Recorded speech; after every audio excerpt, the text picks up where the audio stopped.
این شمال سر کوچه‌لر روان یورک بغرم میذاره یولرم aman aman Omon ya aman aman omon کوسین بغرم میذاره ریزلای من خمان ایلم من جخام که zaman aman aman Kalau gagal baru omon-omon, ya kan? Nah, aman kalau berhasil nggak perlu omon-omon.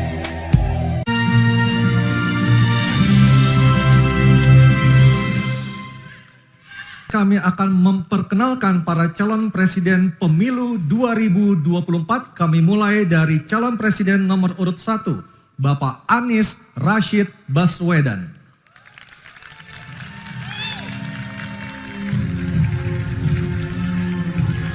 Calon presiden nomor urut 2, Bapak Prabowo Subianto.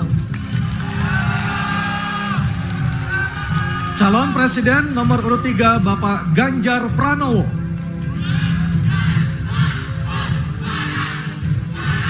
Dan langsung saja, harap tenang, mohon maaf harap tenang. Dan langsung saja kita mulai debat calon presiden pemilu 2024. Dan pada sesi pertama kita akan mendengarkan visi misi dan program kerja masing-masing calon presiden 2024. Jika pada debat kedua dimulai dari pasangan calon nomor urut 2, maka di debat ketiga kali ini kesempatan pertama akan diberikan kepada calon presiden nomor urut 3 dan para calon presiden bisa menggunakan ada 2 buah mikrofon yang tersedia baik di podium dan juga ada handy mic yang diletakkan di atas podium dan juga ghost tag yang telah tertempel di podium. Untuk itu kami persilakan calon presiden nomor urut 3 Bapak Ganjar Pranowo menyampaikan visi misi dan program kerja. Kami persilakan Bapak untuk menuju ke podium. Dalam waktu 4 menit dimulai saat Bapak berbicara.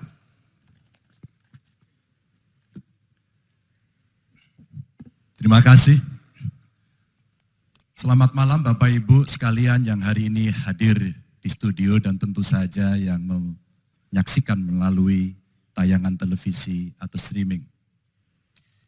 Kami membaca sekaligus mencatat persoalan luar negeri, pertahanan keamanan, dan tentu saja dari 3 ini kami akan menyampaikan poin per poin. Yang pertama terkait dengan politik luar negeri kita.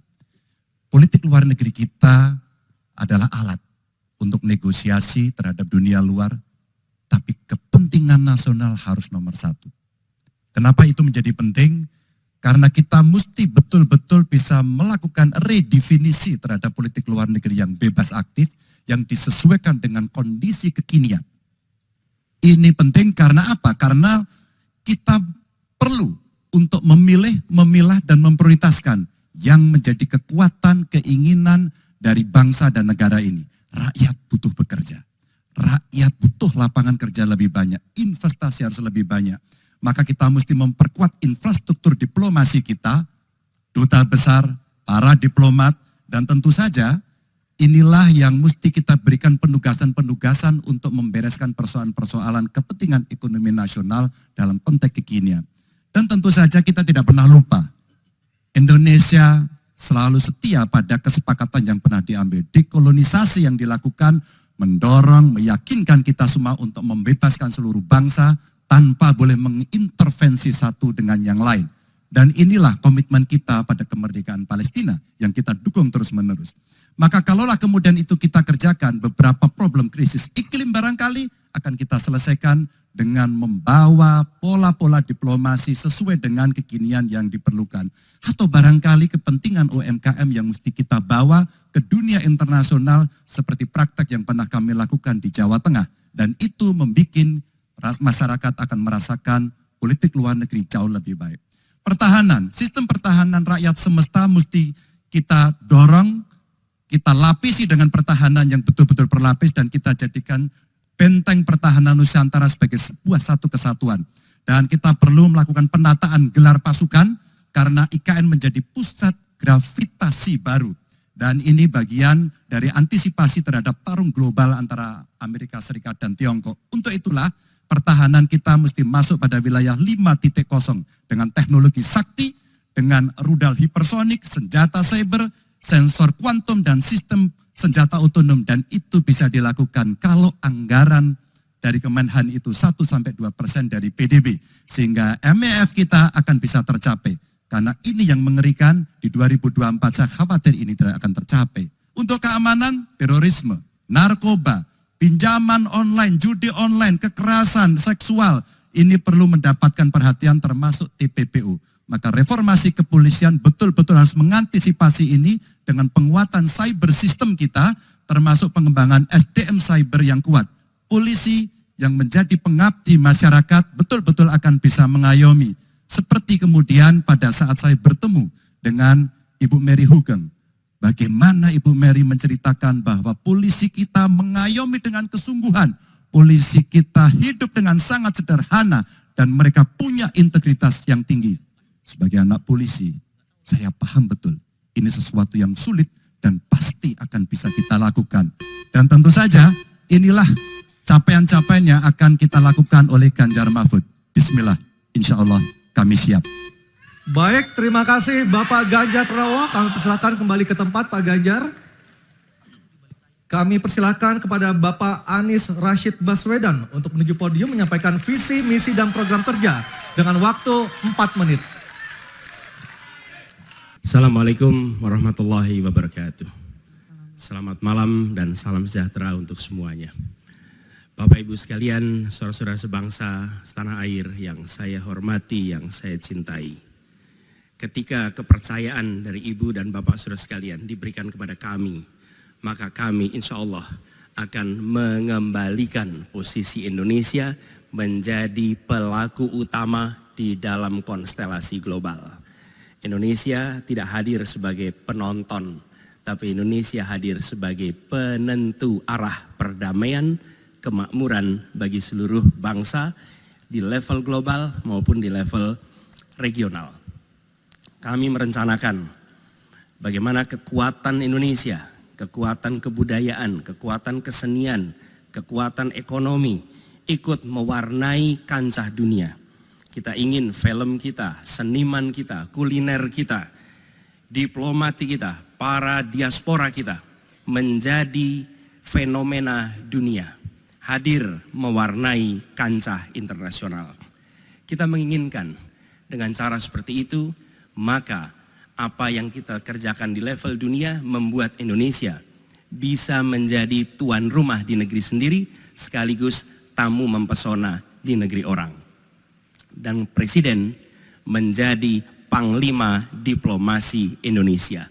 Bukan hanya hadir dalam forum-forum, tapi hadir mewarnai, hadir serius memperjuangkan amanat, termasuk amanat terpenting, menghapuskan penjajahan di muka bumi. Bukan sekedar statement dalam upacara, tapi Presiden dan seluruh jajaran diplomasi bekerja keras untuk itu, khususnya untuk Palestina. Tapi dalam kenyataannya, kita bicara tentang pertahanan di sisi lain. Kita menghadapi tantangan yang tidak kecil. Dalam beberapa tahun terakhir ini, lebih dari 160.000 orang meninggal, bukan karena serangan militer, tapi karena serangan virus. HP kita, komputer kita, diserang oleh cyber attack. Lebih dari 800 juta cyber attack. Perdagangan manusia, perdagangan anak. Bagaimana perempuan, anak-anak menjadi korban, lebih dari 3.000 orang. Dan narkoba menyerbu Indonesia. 4,8 juta orang terpapar narkoba. Keluarga-keluarga kita menderita karena narkoba ini. Dan itu pedih sekali. Itu tingkat keluarga. Pencurian ikan, pencurian pasir, itu menandakan bahwa kita kebobolan. Dan lebih jauh lagi, ironisnya, Kementerian Pertahanan menjadi kementerian yang dibobol oleh hacker di 2023. Sebuah ironi. Karena itu kita ingin mengembalikan. Dan 700 triliun anggaran Kementerian Pertahanan tidak bisa mempertahankan itu, justru digunakan untuk membeli alat-alat alutsista yang bekas. Di saat tentara kita lebih dari separuh tidak memiliki rumah dinas. Sementara menterinya punya, menurut Pak Jokowi, punya lebih dari 340 hektar tanah di Republik ini. Ini harus diubah. Tambah lagi food estate singkong yang menguntungkan kroni, merusak lingkungan, dan tidak menghasilkan. Ini harus diubah. Kami akan memulai dengan kepemimpinan yang menjunjung tinggi etika. kepemimpinan yang mengandalkan data, informasi, kapasitas yang serius. Kita ingin Republik ini berperan di level global, dijaga secara serius untuk rumah tangga, untuk nasional, sehingga kewibawaan kita adalah kewibawaan berdasarkan kekuatan. Untuk itu kita butuh perubahan. Terima kasih. Assalamualaikum warahmatullahi wabarakatuh. Baik, terima kasih Bapak Anies Baswedan, dipersilakan kembali ke tempat. Harap tenang. Harap tenang, harap Kita tenang sudah hadirin, paham? harap tenang dulu. Baik, selanjutnya Harap tenang.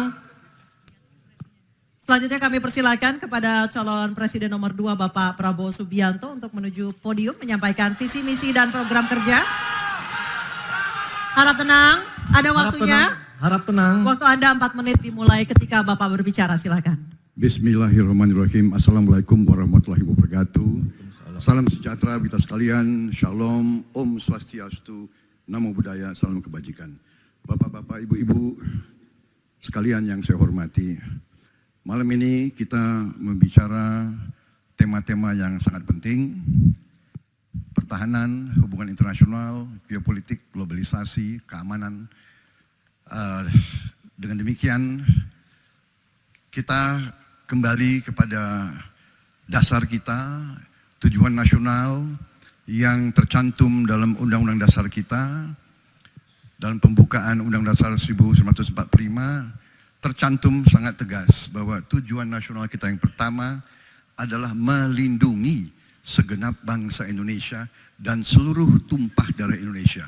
Jadi, fungsi dari negara yang pertama adalah melindungi, berarti pertahanan. Saudara-saudara, kita memahami negara kita sangat besar, sangat kaya, ratusan tahun negara-negara dari jauh datang ke Nusantara ini untuk intervensi, untuk mengganggu, untuk adu domba, dan untuk mencuri kekayaan kita. Sampai kita merdeka, kita pun harus berhadapan dengan kekayaan alam kita diambil dengan murah. Karena itu, untuk kita menjadi negara makmur, untuk kita menjadi negara sejahtera, untuk rakyat kita hidup layak, punya pekerjaan layak, kita harus menjaga kekayaan kita. Kita harus menjaga dan habis itu kita harus mengelola kekayaan kita. Saudara-saudara sekalian, politik luar negeri kita secara tradisi sejak awal kita merdeka adalah bebas aktif, adalah non-blok, tidak memihak, tidak ikut blok-blok, tidak ikut fakta. Ini akan saya teruskan. Dengan hubungan baik dengan semua kekuatan, kita bisa mengamankan kepentingan nasional kita. Saudara-saudara sekalian, 1000 kawan terlalu sedikit, 1 lawan terlalu banyak. Kita akan menjalankan politik tetangga baik. Saudara-saudara sekalian, kita bertekad harus punya pertahanan yang kuat. Mungkin ada yang asal bicara tanpa data, ya kan? Mungkin didorong oleh ambisi yang menggebu-gebu sehingga tidak objektif.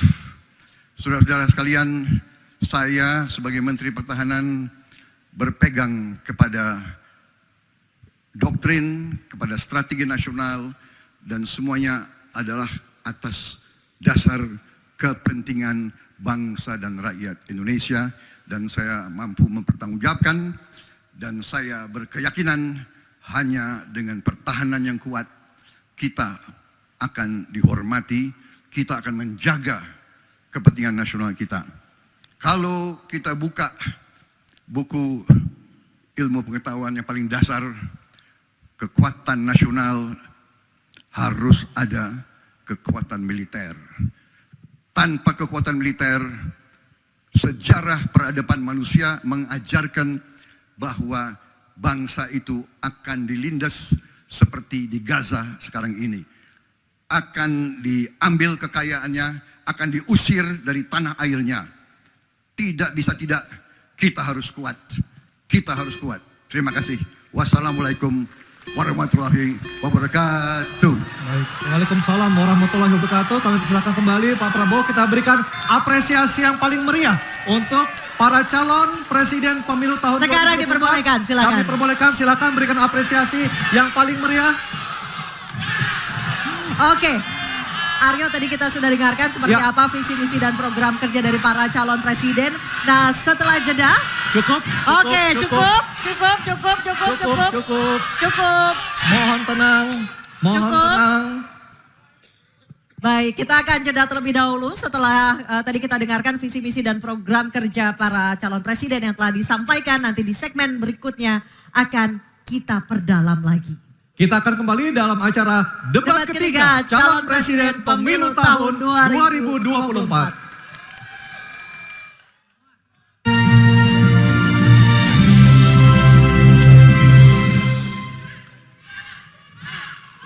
Anda kembali menyaksikan debat ketiga calon presiden pemilu tahun 2024. Baik, harap tenang. Harap tenang dulu. Tenang dulu. Harap tenang, acara harus kita lanjutkan terlebih dahulu. Para hadirin, Bapak dan Ibu sekalian, kita sepakat ya untuk menjaga ketertiban. Baik, kepada 3 calon presiden, Bapak Anies Baswedan, Bapak Prabowo Subianto, dan Bapak Ganjar Pranowo dimohon maju ke podium. Kami persilahkan.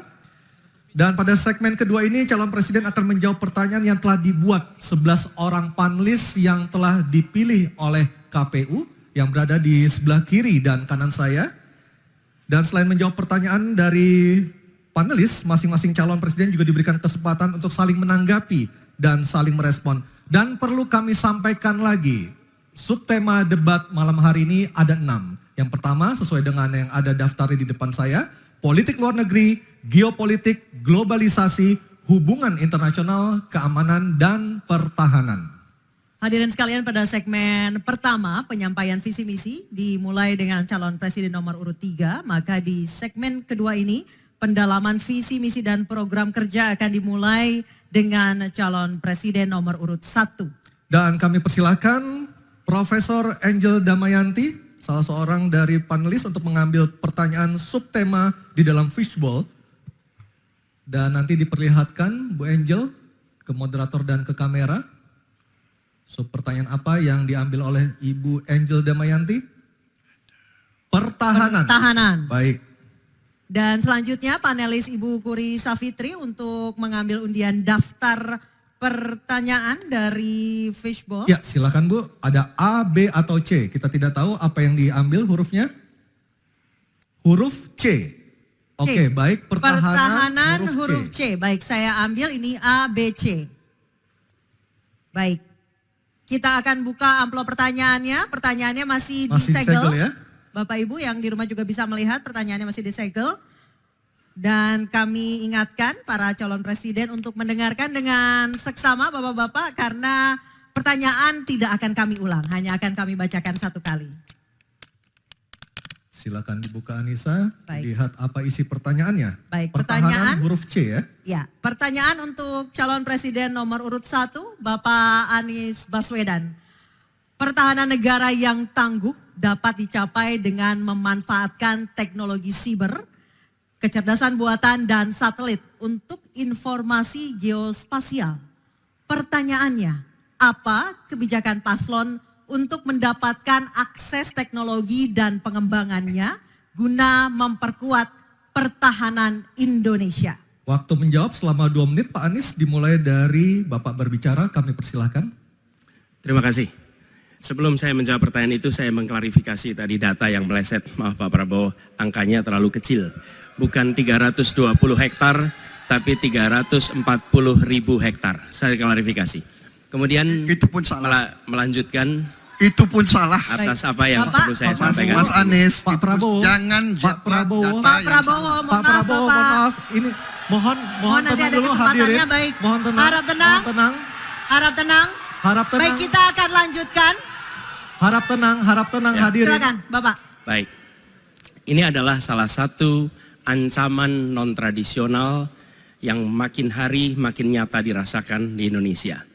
Kita merasakan keluarga-keluarga kita, HP, komputer, menghadapi tantangan hacking. Karena itulah menurut kami perlu sekali kita membangun satu struktur pertahanan cyber yang serius. Dan ini tidak cukup dengan memberikan tugas pada sekelompok orang. Satu adalah dengan membangun satu sistem yang komprehensif, perencanaan komprehensif yang melibatkan seluruh lembaga termasuk komponen masyarakat. Yang kedua adalah pengadaan teknologi-teknologi terbaru. Tapi kuncinya bukan semata-mata pada teknologinya. Kuncinya adalah pada pelibatan semua secara semesta. Yang ketiga, yang tidak kalah penting adalah mekanisme untuk merespon balik apabila terjadi kondisi serangan. Sehingga bisa memiliki kecepatan untuk recover, kecepatan untuk kembali dalam sistem ketika terjadi serangan-serangan cyber itu. Jadi menyusun ini, satu adalah melibatkan secara komprehensif, yang kedua menggunakan teknologi terbaru, yang ketiga sistem recovery yang cepat. Terima kasih. Baik, terima kasih Pak Anies. Kami persilakan kepada calon presiden nomor urut 2 Bapak Prabowo Subianto untuk menanggapi calon presiden nomor urut 1 dengan waktu 1 menit saat Bapak berbicara akan dimulai. Silakan Pak. Ya, sekali lagi ya saya berpandangan Pak Anies juga terlalu teoritis, semuanya bagus, indah, tetapi yang nyata tentang masalah AI, cyber, teknologi tinggi dan sebagainya adalah sumber daya manusianya, awaknya. Saya begitu jadi menteri, saya membentuk 4 fakultas baru di bidang sains, teknologi, engineering, dan mathematics. Kita menyiapkan putra-putri kita terbaik untuk menguasai teknologi, untuk menguasai sains, untuk menguasai artificial intelligence, untuk menguasai cyber.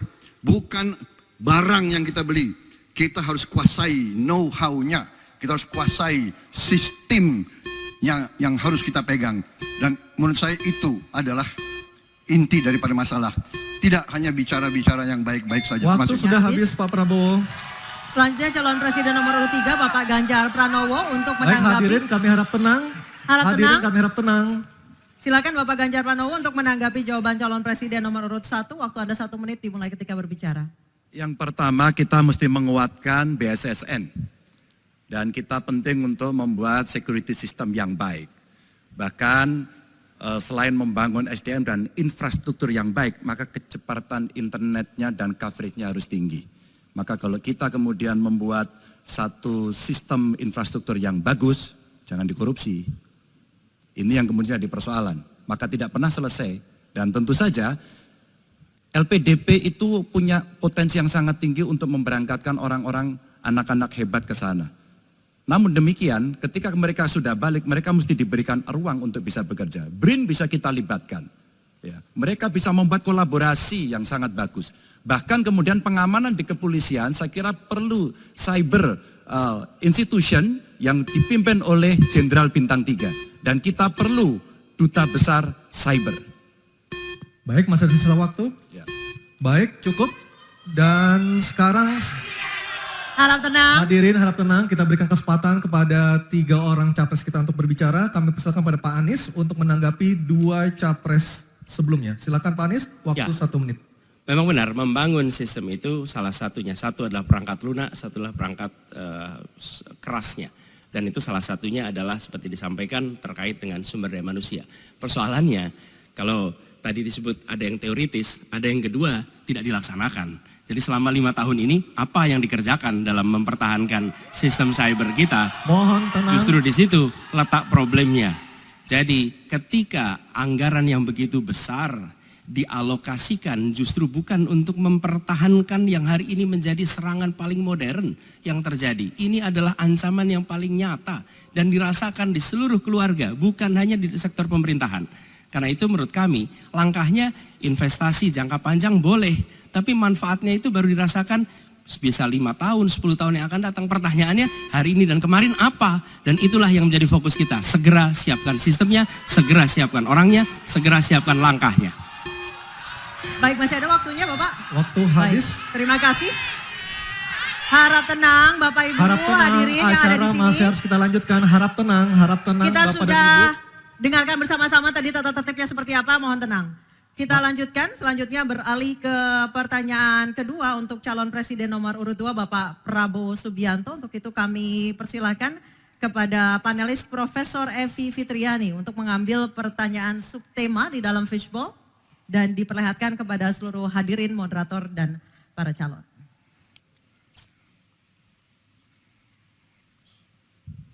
Tema apa yang diambil oleh Ibu Evi? Kita lihat bersama-sama. Hubungan internasional. internasional. Baik, saya akan mengundang Ketua Panelis Profesor Hikmahanto Juwana untuk mengambil undian daftar pertanyaan dari fishbowl di sebelah kiri saya. Silakan Profesor Hik. A, B atau C? Subtemanya hubungan internasional. C. Hubungan internasional C. Oke. Baik, kita Ambil. akan lihat hubungan internasional C. Ya, Baik, silakan terima kasih. Anissa. Masih tersegel. Masih tersegel dengan rapi. Bapak Ibu bisa melihat masih tersegel dengan rapi. Kita akan buka amplop pertanyaan sesuai dengan undian.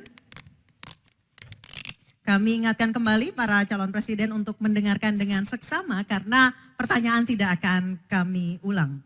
Pertanyaan untuk calon presiden nomor urut 2 Bapak Prabowo Subianto. Sebagai inisiator Dasar-Sila Bandung 1955, Indonesia menginspirasi dunia dalam membangun kerjasama selatan-selatan. Pertanyaannya, apa strategi paslon untuk menyusun peta jalan yang lebih konkret dalam memperkuat kerjasama tersebut? Waktu Silakan. menjawab 2 menit Pak Prabowo, kami persilahkan. Baik, dalam hubungan internasional yang utama bagi Indonesia harus tentunya kepentingan geopolitik kita dan kepentingan ekonomi kita. Karena itu yang utama adalah kita harus memperkuat ekonomi dalam negeri Indonesia. Kita harus menjaga kekayaan kita, kita harus mengelola kekayaan kita harus hilirisasi supaya nilai tambah berpuluh-puluh kali naik. Kita kumpulkan kekuatan aset-aset dan keuangan kita sejahterakan rakyat kita, baru kita akan disegani, kita akan didengar oleh semua negara, terutama negara-negara selatan. Kita sekarang pun sudah jadi panutan bagi banyak negara di Afrika. Begitu banyak negara di Afrika sekarang melihat ke kita, datang ke kita, minta belajar dari kita. Karena kita dianggap negara selatan yang cukup berhasil. Inflasi rendah, pertumbuhan masih ada, neraca perdagangan kita bagus, surplus perdagangan mungkin 5 tahun berturut-turut, kita sekarang jadi panutan.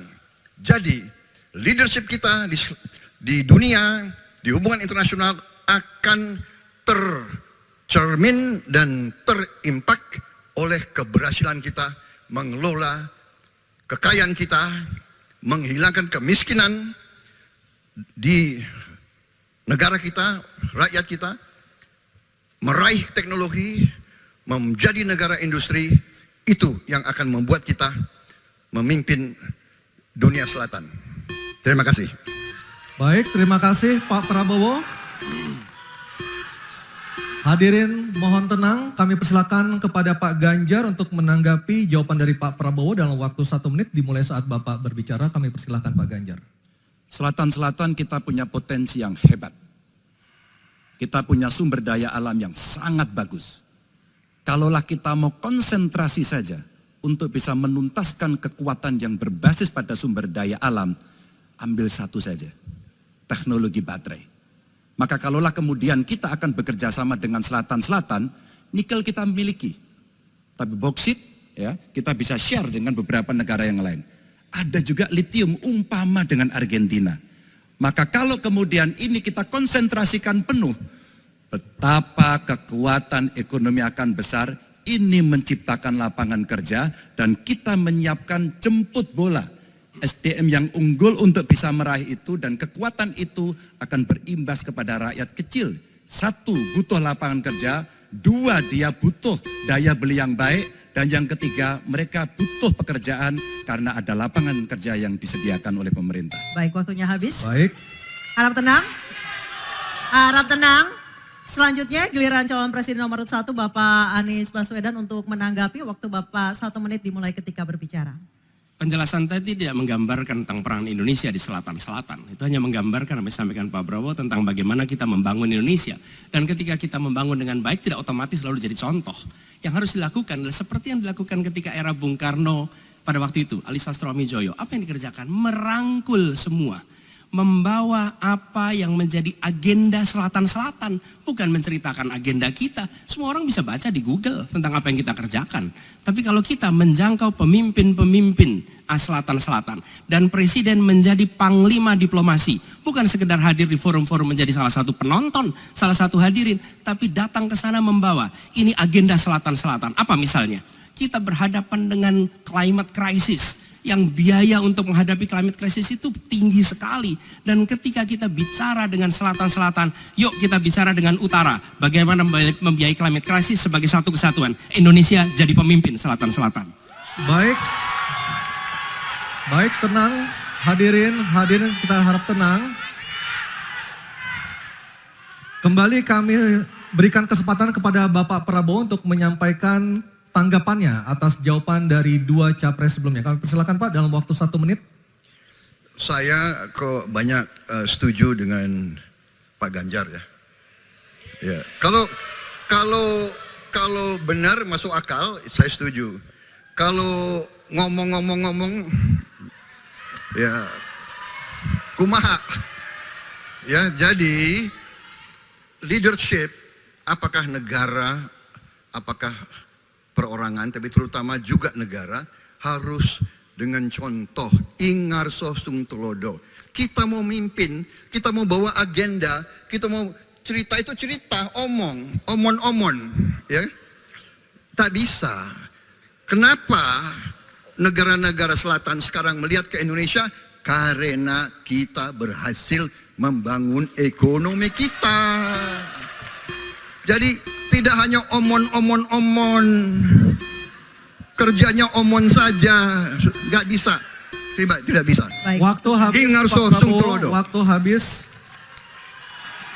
Baik, harap tenang dulu, kita akan beralih ke berikutnya. Baik, selanjutnya. Hadirin, mohon kerjasamanya untuk tetap tertib.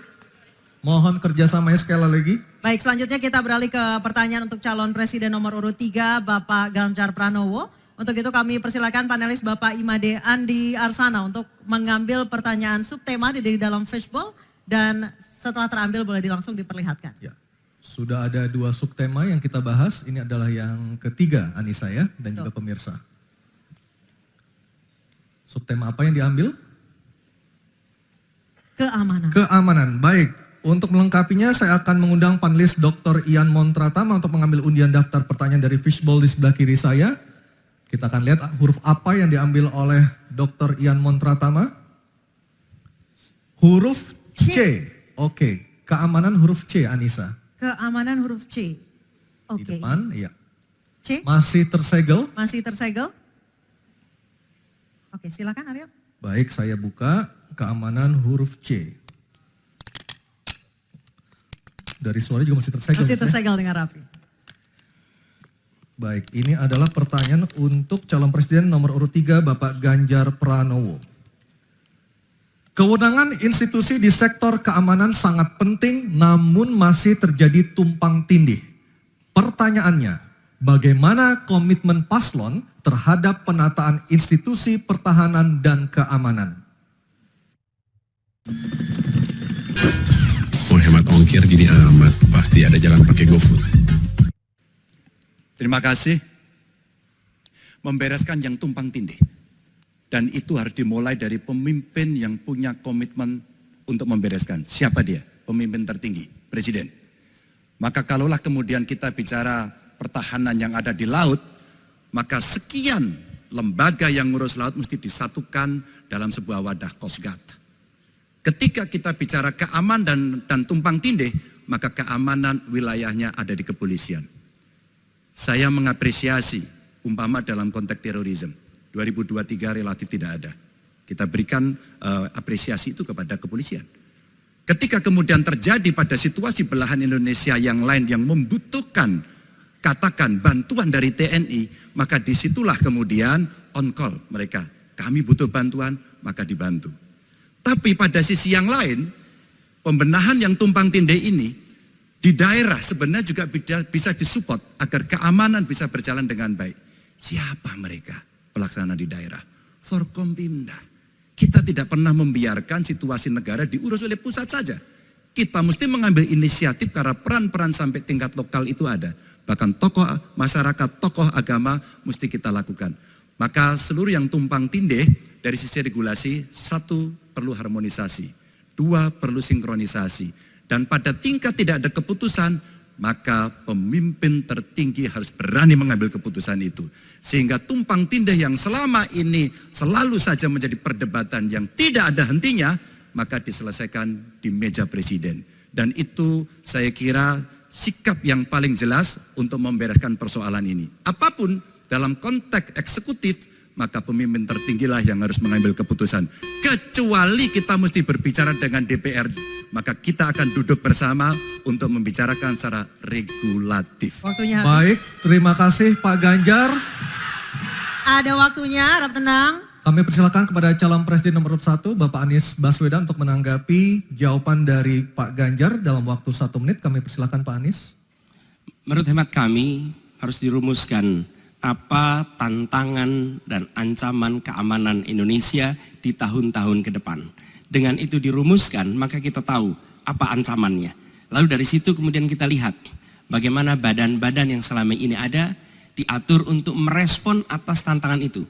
Kalau kita hanya menata ulang tanpa memikirkan apa ancaman barunya, maka kita tidak lebih dari sekedar menyelesaikan urusan organisasi. Yang sesungguhnya dibutuhkan adalah bagaimana organisasi itu diatur untuk merespon tantangan. Jadi nomor 1 rumuskan itu. Kemudian yang kedua, yang tidak kalah penting, libatkan semua unsur yang terbiasa di dalam menyusun ancaman tantangan organisasi.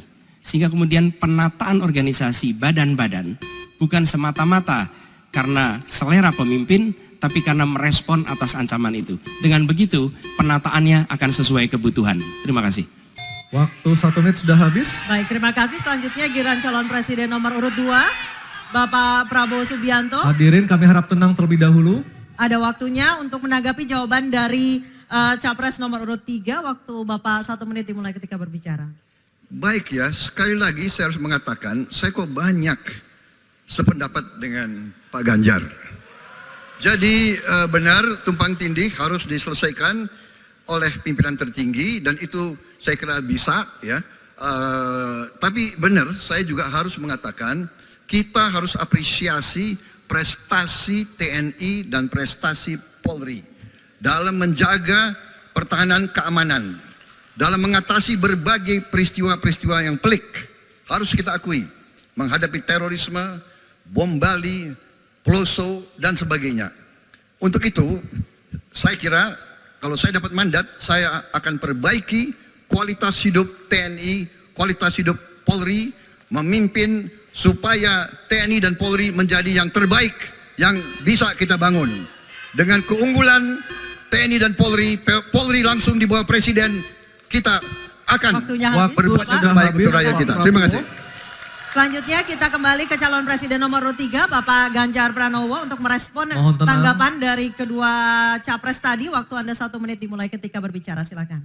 Ketika overlap kelembagaan ditanyakan kepada saya, maka saya sudah pelajari apa yang ada. Data, kondisi sosiologis, konflik antar kelembagaan, itu bukan tiba-tiba turun dari langit. Karena kami sudah baca datanya, kami melihat prakteknya, pengalaman kami 10 tahun di DPR dan 10 tahun di gubernur cukuplah sudah untuk membuat analisis kondisi sosiologis yang ada. Maka tidak perlu lagi kita akan mengundang lebih banyak orang untuk meneliti starting from zero. Ini starting from the end. Dan kemudian kita mesti memutuskan cepat. Maka kalaulah kemudian seluruh data itu sudah ada di kepala kita, sudah tertuliskan dengan baik, maka yang diambil adalah keputusan karena kita punya konsep untuk memutuskan itu. Kecuali kita blank dan kita tidak pernah tahu dari mana Anda akan memulai. Karena saya tahu dari mana itu memulai. Terima kasih. Baik, terima kasih Pak Ganjar. 3 capres sudah memberikan jawabannya di segmen ini. Kita akan jeda terlebih dahulu dan kita masih akan terus kembali, Anissa ya. Betul. Sejumlah gagasan nanti akan kembali disampaikan oleh para calon presiden 2024 dalam jawaban dan tanggapan para calon presiden. Kita nanti usai jeda dan pemirsa tetap bersama kami di debat ketiga calon presiden pemilu tahun 2024.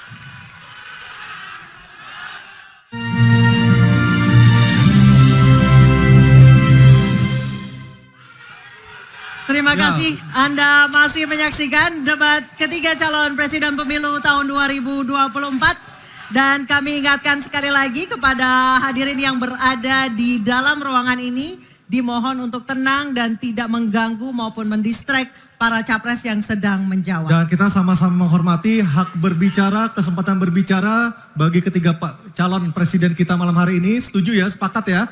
Hadirin ya? Sepakat bisa semua? Bisa dijaga ya semua ya? Baik, baik. Kita akan lanjutkan acara kita malam hari ini. Kita sepakat untuk menjaga ketertiban. Baik, dimohon tenang, baik. Kepada tiga calon presiden, Bapak Anies Baswedan, Bapak Prabowo Subianto, dan Bapak Ganjar Pranowo. Mohon kita sudah sepakat, Bapak-Bapak, Ibu-Ibu. Sepakat tadi untuk menjaga ketertiban. Oke, kami mohon untuk menuju ke podium, Bapak-Bapak. Baik, di segmen ini kami akan kembali dengan pendalaman visi misi dan program kerja calon presiden 2024 dengan memberikan pertanyaan yang telah dibuat oleh 11 panelis. Namun sebelum itu kami ingatkan sekali lagi para hadirin dimohon untuk tenang dan supaya acara ini dapat berlangsung dengan kondusif. Dan menghormati hak berbicara. Betul. Calon presiden yang sedang berbicara, Nisa ya. Dan untuk segmen ketiga ini pertanyaan dimulai untuk calon presiden nomor urut 2 Bapak Prabowo Subianto, dan kami persilakan kepada panelis Ibu Iren Gayatri untuk mengambil undian subtema pertanyaan di dalam fishbowl. Kami persilakan Bu Iren.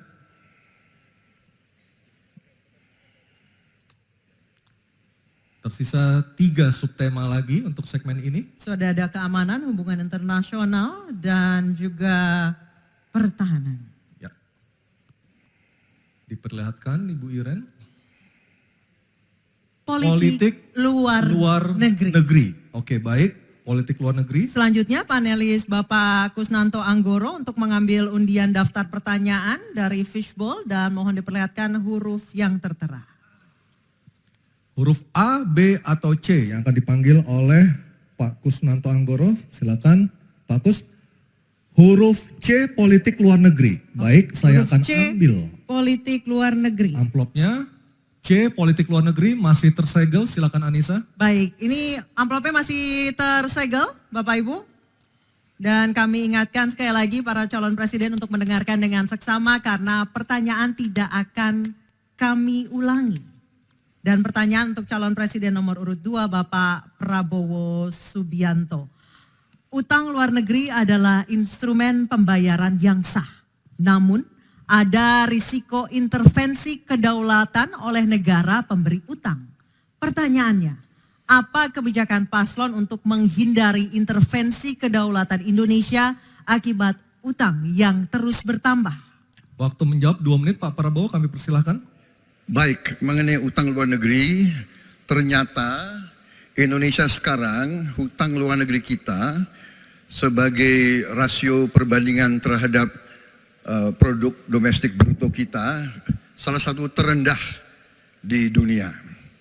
Jadi masih kita sekitar berada di sekitar 40%, sedangkan banyak negara jauh di atas kita. Kedua, kembali lagi dengan manajemen yang prudent, pengelolaan yang baik, dan dengan strategi ekonomi yang tepat, terutama dengan hilirisasi, di mana kita bisa mendapat keuntungan sebagai bangsa, ini memperkuat posisi tawar kita. Jadi saya kok tidak terlalu khawatir negara lain mau intervensi kita soal hutang. Kita sangat-sangat dihormati, kita tidak pernah default. Saya keliling seluruh dunia, mereka sangat hormat dengan Indonesia, kita tidak pernah gagal hutang. Dan saya sangat optimis, tapi kembali kita harus punya kekuatan pertahanan yang kuat supaya tidak bisa diintervensi, tidak bisa digertak, tidak bisa diintimidasi. Hanya dengan kekuatan kita akan dihormati dan kita akan amankan kekayaan kita, amankan ekonomi kita, amankan pembangunan kita menuju Indonesia makmur, Indonesia kaya. Terima kasih. Masih ada sisa waktu Pak Prabowo? Ya, mohon tenang. Saya tegaskan kembali ya bahwa pelajaran sejarah manusia, yang lemah akan selalu ditindas. Kita lihat saja apa yang terjadi di Gaza. Kita tidak boleh lemah, kita tidak boleh Waktu habis. Dilindas oleh bangsa lain. Pak Prabowo, kami persilahkan kepada calon presiden nomor urut 1, Bapak Anies Baswedan untuk menanggapi jawaban dari capres nomor urut 2 dalam waktu. Oke, silakan Anissa. Baik, selanjutnya capres nomor urut 2, jawaban capres nomor urut 2 akan ditanggapi oleh calon presiden nomor urut 3, Bapak Ganjar Pranowo. Kami persilakan Bapak, waktu Anda 1 menit. Kita membaca buku Convention of Economic Hitman dari John Perkin, bahwa hutang-hutang itu memang bisa mematikan. Maka hati-hati kalau mau hutang. Terutama pada infrastruktur yang punya risiko tinggi. Kita mesti hitung betul, kita mesti prudent betul. Karena ini pernah dilakukan dan membuat banyak negara kolaps karena hutang. Namun demikian, kalau mau pakai kekuatan dalam negeri, artinya wajib hukumnya kita mendorong ekonomi tumbuh 7%, kemudian govern berjalan bisa dengan baik, maka ICOR bisa turun 4%, dan kemudian kita mesti betul-betul anti korupsi. Kalau itu tidak dilakukan, maka tidak akan tumbuh ekonomi yang ada di tempat kita. Ease of doing business mesti dilakukan. Hanya saja memang kalau kita bicara pada industri pertahanan kita, mesti kita kuatkan industri dalam negeri. Jadi mohon maaf kaitan dengan hutang, no utang, no usang. Sehingga alutsista kita betul-betul kita lakukan transfer of teknologi dari dalam negeri. Waktunya habis. Waktu sudah habis. Mohon tenang, mohon tenang, mohon tenang. Sekali lagi mohon tenang. Kami persilakan kepada calon presiden nomor urut 1, Bapak Anies Baswedan menanggapi jawaban dari capres nomor urut 2 dalam waktu 1 menit, Pak Anies. Bring your business online with GoDaddy. Start finding the right domain to... Sebaiknya disebutkan berapa persentase yang ideal, Pak, untuk kita di Indonesia. Kalau hanya mengatakan bahwa kita termasuk yang terbaik, berapa angkanya? Menurut hemat kami, kita harus bisa mencapai maksimal angka 30% dari GDP. Sehingga kita aman di situ, di bawah 30%. Dan itu caranya apa? Dengan satu menata hutangnya, yang kedua memperbesar GDP-nya. Yang tidak kalah penting adalah melakukan pengembangan skema-skema yang lebih kreatif dalam mencari hutang luar negeri, termasuk pelibatan swasta. Lalu memastikan bahwa ada perluasan wajib pajak yang harapannya nanti akan memperkuat juga GDP kita. Di samping mengurangi kebocoran pajak. Dan hutang-hutang yang kita gunakan untuk aktivitas produktif. Jangan hutang itu digunakan untuk kegiatan yang non-produktif. Misalnya hutang dipakai untuk membeli alutsista bekas oleh Kementerian Pertahanan. Itu bukan sesuatu yang tepat. Justru kita harus sebaliknya yang kita kerjakan. Baik, terima kasih. Harap tenang dulu, harap tenang dulu. Kita kembali ke calon presiden nomor urut 2, Bapak Prabowo Subianto, untuk merespon tanggapan dari kedua capres. Waktu Bapak 1 menit, silakan. Saya nggak mengerti. Jangan-jangan guru kita, buku kita sama, Pak Ganjar. Kok saya banyak sependapat. Terus aja. Saya akan bilang AA. Saya bukan orang macam-macam. Tapi Pak Anies, saya kira Pak Anies perlu belajar ekonomi lagi, ya kan? Jadi kalau bilang ideal 30%, dasarnya apa? Yang di bawah kita itu Arab Saudi, Rusia, pokoknya negara-negara yang punya sumber alam yang luar biasa. Tetapi 40% ya salah satu terendah sekarang. Jadi kalau kita mau bangun industri, tadi saya setuju sebagian dari yang Bapak sampaikan. Oh iya, kenapa? Yang penting utang itu produktif. Itu saya setuju.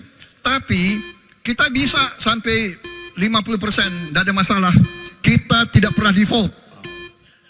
Kita tidak pernah default. Kita dihormati di dunia. Baik. Terima kasih. Baik, terima kasih. Baik, kita beralih ke pertanyaan untuk calon presiden nomor urut 3, Bapak Ganjar Pranowo. Kami persilakan panelis Laksamana TNI Purnawirawan Profesor Dr. Marsetio mengambil undian sub pertanyaan kelima dalam fishbowl. Baik. Tinggal tersisa 2 pertanyaan lagi. Apa yang diambil oleh Pak Marsetio? Kita perlihatkan ke kamera, Pak. Geopolitik. Baik, geopolitik adalah subtema kelima. Dan selanjutnya kami persilakan kepada panelis Bapak Philip J. Vermonte untuk mengambil undian daftar pertanyaan dari dalam fishbowl.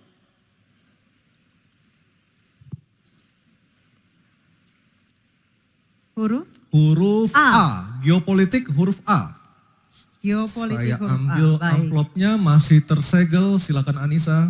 Baik, kita akan buka amplop yang tersegel ini. Subtema kelima yang harus dijawab adalah tentang geopolitik. Dan kami ingatkan kembali kepada calon presiden untuk mendengarkan dengan seksama karena pertanyaan tidak akan kami ulang. Dan pertanyaan untuk Bapak Ganjar Pranowo adalah konflik Laut Cina Selatan belum selesai dan Code of Conduct belum disepakati. Bahkan menjadi arena persaingan hegemoni Amerika Serikat dan Tiongkok. Pertanyaannya, apa inisiatif baru yang ditawarkan paslon agar Indonesia berkontribusi dalam mengelola konflik Laut Cina Selatan? Waktu menjawab 2 menit Pak Ganjar, kami persilahkan. Indonesia bukan claimant. Jadi sebenarnya kita punya banyak langkah untuk bisa kita lakukan. Yang pertama adalah kita evaluasi perjalanan selama ini bagaimana di Laut Cina Selatan tidak pernah selesai. Sudah dengan DOC, sudah dengan COC, 20 tahun lebih tidak pernah selesai. Maka usulan kami sangat jelas dan clear. Apa itu? Kesepakatan sementara. Kenapa kesepakatan sementara? Ini mesti kita dorong dan kita inisiatif agar kita bisa mencegah sesuatu yang tidak kita inginkan. Kita tahu persis, modernisasi peralatan di Tiongkok akan selesai di tahun 2027. Apa artinya? Kalau kita bicara One China Policy, maka seluruh dunia pasti akan mengakui bagaimana peran itu. Yang kedua, ketika kemudian peran itu menjadi kuat, maka bukan tidak mungkin cerita-cerita potensi terjadinya konflik dengan negara lain akan muncul. Mungkin perangnya tidak sampai ke Indonesia. Tapi pada sisi lain, kita bisa kena dampak. Yang berikutnya, bagaimana patroli bisa kita perkuat juga di wilayah Laut Cina Selatan. Maka kita butuh tanker-tanker terapung yang bisa dipakai untuk tentara-tentara TNI Angkatan Laut kita untuk bisa berpatroli. Sehingga logistiknya menjadi sangat murah. Tidak lagi kembali ke titik awal atau mereka bilang kami hanya pergi. Kalau kembali kami tidak bisa lagi karena logistik kami habis. Maka inilah titik-titik penting yang mesti kita dorong dan kita akan bisa membawa posisi inisiatif ini untuk membuat tadi yang saya sampaikan adalah kesepakatan sementara untuk menghindari potensi-potensi yang lainnya lebih tinggi. Kita akan meredam dengan cara itu. Terima kasih. Baik, terima kasih Pak Ganjar. Selanjutnya kami persilahkan. Mohon tenang. Harap tenang. Mohon tenang Bapak dan Kita Ibu sudah sekalian. sepakat di awal Bapak Ibu. Kami persilakan calon presiden nomor urut 1 Bapak Anies Baswedan untuk menanggapi jawaban dari capres nomor urut 3. Waktu Bapak 1 menit dimulai ketika berbicara. Jawaban Pak Ganjar tidak ada satu kata pun menyebut kata ASEAN. Padahal kata kuncinya di dalam menyelesaikan persoalan ini adalah ASEAN. Dan Indonesia negara terbesar di ASEAN, pendiri ASEAN. Indonesia harus kembali menjadi pemimpin ASEAN yang dominan. Bukan sekedar hadirin dalam summit-summit ASEAN. Kita menjangkau semua dan negara-negara ASEAN yang sekarang ini menjadi pintu masuk bagi kekuatan Tiongkok misalnya di Laut Cina Selatan. Apakah itu Laos, apakah itu Myanmar sekarang, itu akan menjadi bagian dari kesepakatan ASEAN terhadap wilayah Laut Cina Selatan. Bila di ASEAN kita membangun kesepakatan, bagaimana kita menata, bagaimana menghadapi kekuatan luar ASEAN. Karena kekuatan luar ASEAN yang datang di sini, maka kita menghadapinya sebagai satu regional. Bukan sekedar Indonesia berhadapan dengan negara lain, tapi satu region. Dan Indonesia memimpin ASEAN. Itu kata kuncinya menurut saya. Terima kasih. Baik, terima kasih Pak Anies.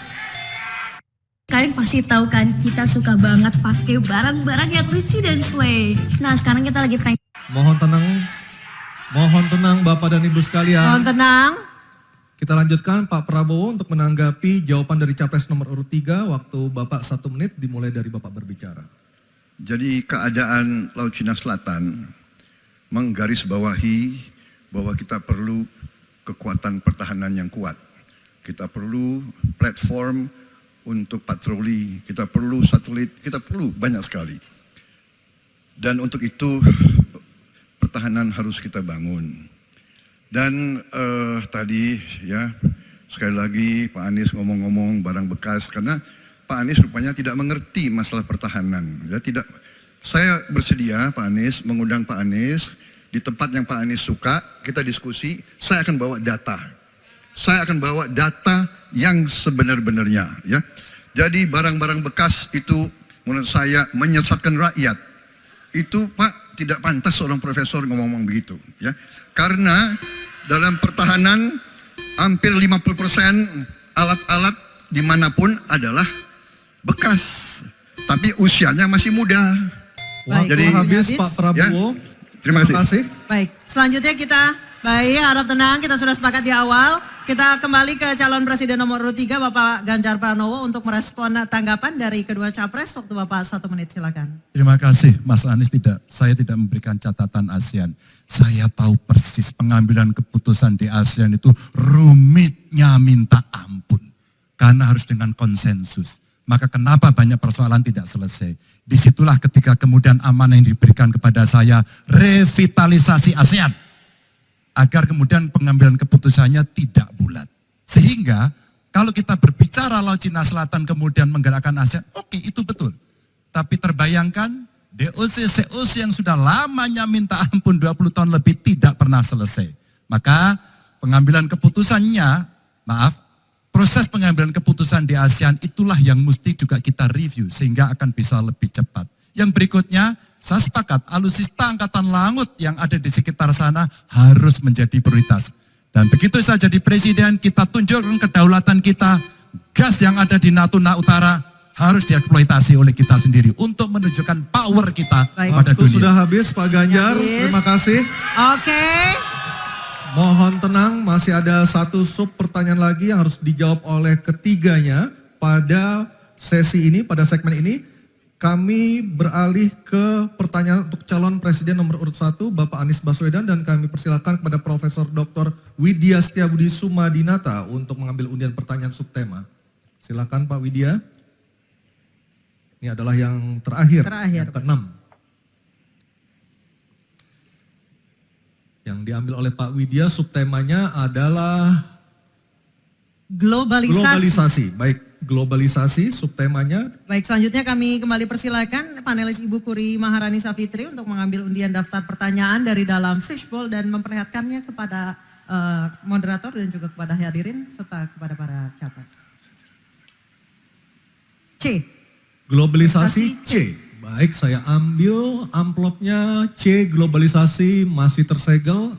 Anissa silahkan. Baik, sekali lagi masih tersegel. Ini globalisasi huruf C. Kita akan lihat bersama.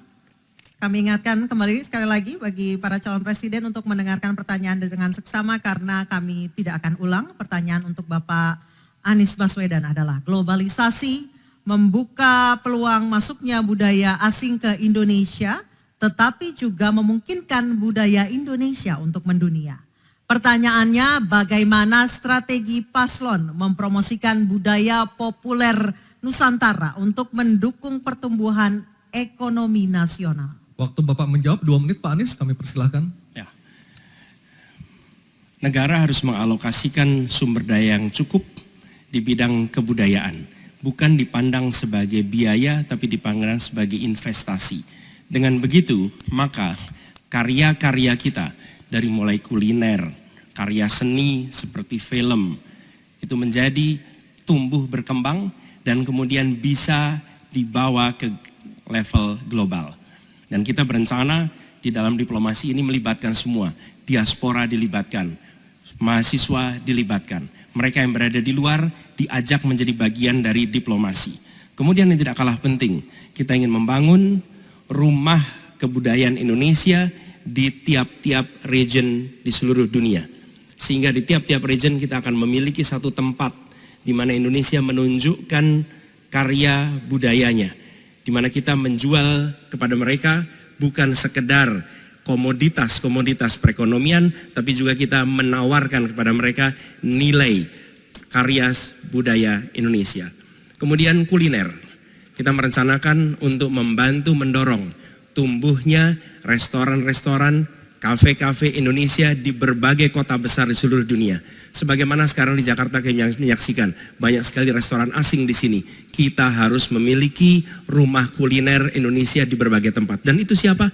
Negara yang ada di belakangnya. Negara yang fasilitasi. Dengan begitu maka swasta yang terlibat akan bisa mengelola ini, tapi awalnya investasi dari negara. Dan lalu disiapkan kredit yang memungkinkan bagi usaha kecil mikro untuk menjadi bagian dari diplomasi kebudayaan Indonesia. Kemudahan di dalam permodalan, kemudahan di dalam mengakses pasar internasional, itu semua dilakukan supaya seluruh jajaran bisa terlibat di dalam kampanye diplomasi kebudayaan Indonesia. Terima kasih.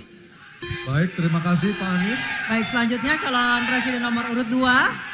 Harap tenang. Mohon tenang Bapak dan Ibu, mohon tenang. Calon presiden nomor urut 2 Bapak Prabowo Subianto untuk menanggapi jawaban dari capres nomor urut 1. Waktu Bapak 1 menit, silakan.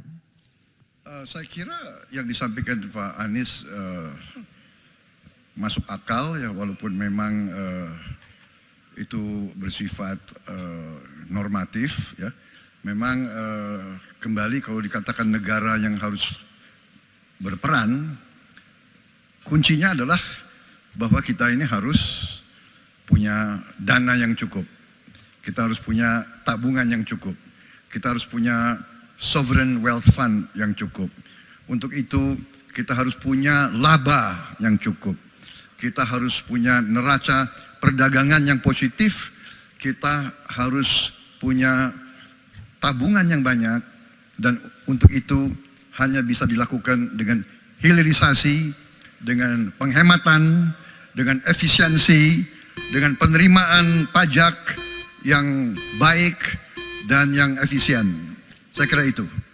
Baik, terima kasih Pak Prabowo. Selanjutnya kita dengar, mohon tenang, kita dengar tanggapan ataupun jawaban dari calon presiden nomor urut 3 Bapak Ganjar Pranowo menanggapi jawaban capres nomor urut 1. Waktu Anda 1 menit Pak Ganjar, kami persilahkan. Teknologi digital sudah mendunia, kita semua menggunakan itu. Maka ada satu kata namanya viralisme. Maka ketika kemudian ada yang konvensional, kita mendorong agar para duta besar kita, diplomat kita untuk menjadi tenaga pemasar, mereka menjadi fasilitator, mereka juga kemudian mempromosikan yang ada di dalam negeri maupun menarik yang potensi di luar negeri ke dalam negeri dengan berbagai kerjasama dan fasilitasi dari negara. Maka viralisme sebenarnya bagian yang bisa kita dorong dari tanah air sendiri. Kalau kita lihat Nicky, Rich Brian, Karina seorang intelektual yang hebat sekali yang menemukan antivirus AstraZeneca. Dia diaspora yang hebat, kita promosikan, kita viralkan. Nicky Rich Brian, Voice of Baceprot yang kemudian mendunia kita fasilitasi, maka dialah yang akan bisa mendapatkan keuntungan dan sekaligus menjadi diplomat Indonesia. Sudah habis, Pak Ganjar. Oke, harap tenang. Harap tenang. Selanjutnya kita kembali ke calon presiden nomor urut 1 Bapak Anies Baswedan untuk merespon tanggapan dari kedua capres. Waktu Bapak 1 menit, silakan. Terima kasih, kami bersyukur sekali bahwa Bapak-Bapak berdua sepaham dengan apa yang kami gagas. Dan ketika kami ditugaskan sebagai Presiden Republik Indonesia, sebagai Panglima Diplomasi, maka setiap kegiatan ke luar negeri adalah bersama dengan delegasi kebudayaan, delegasi seni. Dan datang ke pusat-pusat kegiatan kebudayaan, kesenian di negara-negara yang dikunjungi. Bukan hanya datang rapat lalu pulang, tapi datang di sana menemui aktivitas-aktivitas kesenian kebudayaan, sehingga mereka pun menyadari bahwa Indonesia ini negeri yang kaya budayanya. Karena setiap presidennya datang, dia membawa delegasi kebudayaan, ditunjukkan di sana, bukan datang rapat, ikut lalu pulang. Dan dengan cara seperti itu, maka dunia akan menyaksikan. Ingat, setiap presiden datang sebuah negara, seluruh media di negara itu memperhatikan. Itu kesempatan luar biasa untuk mempromosikan Indonesia, dan itu yang kami kerjakan di samping yang sudah kami lakukan, kami katakan tadi. Terima kasih. Baik, terima kasih Pak Anies, Pak Ganjar, dan Pak Prabowo. Dan kami persilakan untuk para capres untuk kembali ke tempat duduk masing-masing. Dan kita akan jeda sejenak dan debat ketiga calon presiden pemilu tahun 2024 masih akan terus kembali. Kali ini bukan mau jawab pertanyaan dari panelis, tetapi pertanyaan dari antar calon presiden. Akan ada bertanya dan menjawab dari para calon presiden. Dan kita akan kembali di debat ketiga calon presiden pemilu tahun 2024.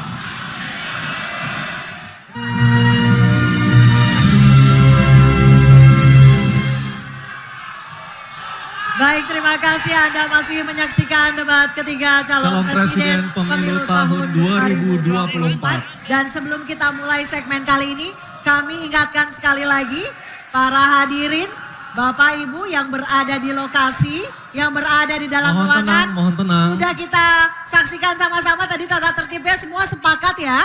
Sepakat? Oke. Dan segmen ini adalah segmen yang paling mudah memancing keriuhan.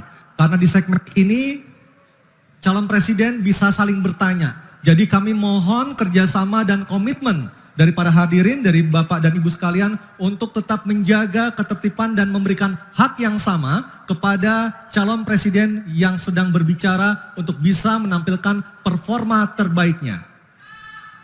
Dan kami undang Pak Prabowo, Pak Ganjar dan Pak Anies untuk maju ke podium. Kami persilahkan Pak.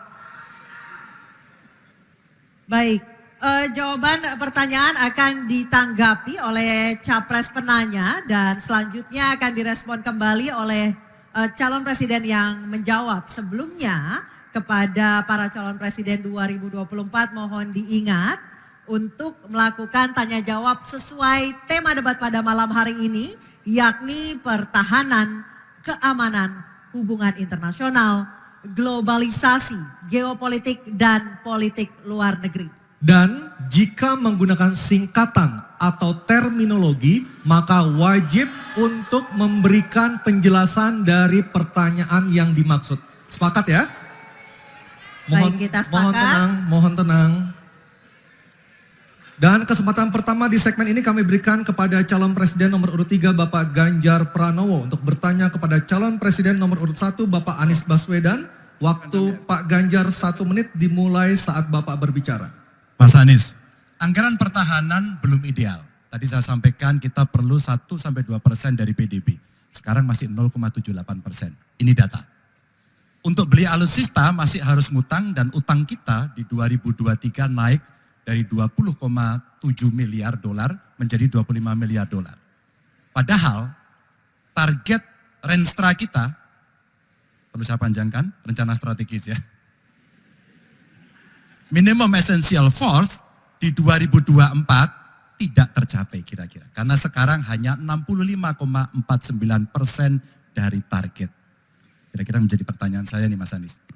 Apa solusi ekonomi pertahanannya untuk kita bisa mengejar ketertinggalan dan kemudian menyelesaikan persoalan-persoalan itu agar pertahanan kita menjadi strong. Baik, masih ada Bapak sedikit lagi?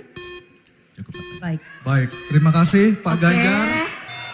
Mohon untuk tenang. Kami persilakan Bapak Anies Baswedan untuk menjawab, waktu Bapak 2 menit. Silakan. Terima kasih Pak Ganjar. Jadi terkait dengan anggaran pertahanan, seperti tadi disampaikan kita masih di bawah. Kalau tadi disebutkan 0,78, kami memandang memang perlu sampai dengan 1-1,5% yang kita butuhkan. Dan untuk itu maka kita harus memperbesar GDP kita, memperbesar APBN kita. Karena itulah pertumbuhan ekonomi menjadi penting. Dengan pertumbuhan ekonomi yang merata dan berkualitas, harapannya maka kita memiliki masukan negara yang cukup. Kemudian yang kedua, tadi terkait dengan hutang.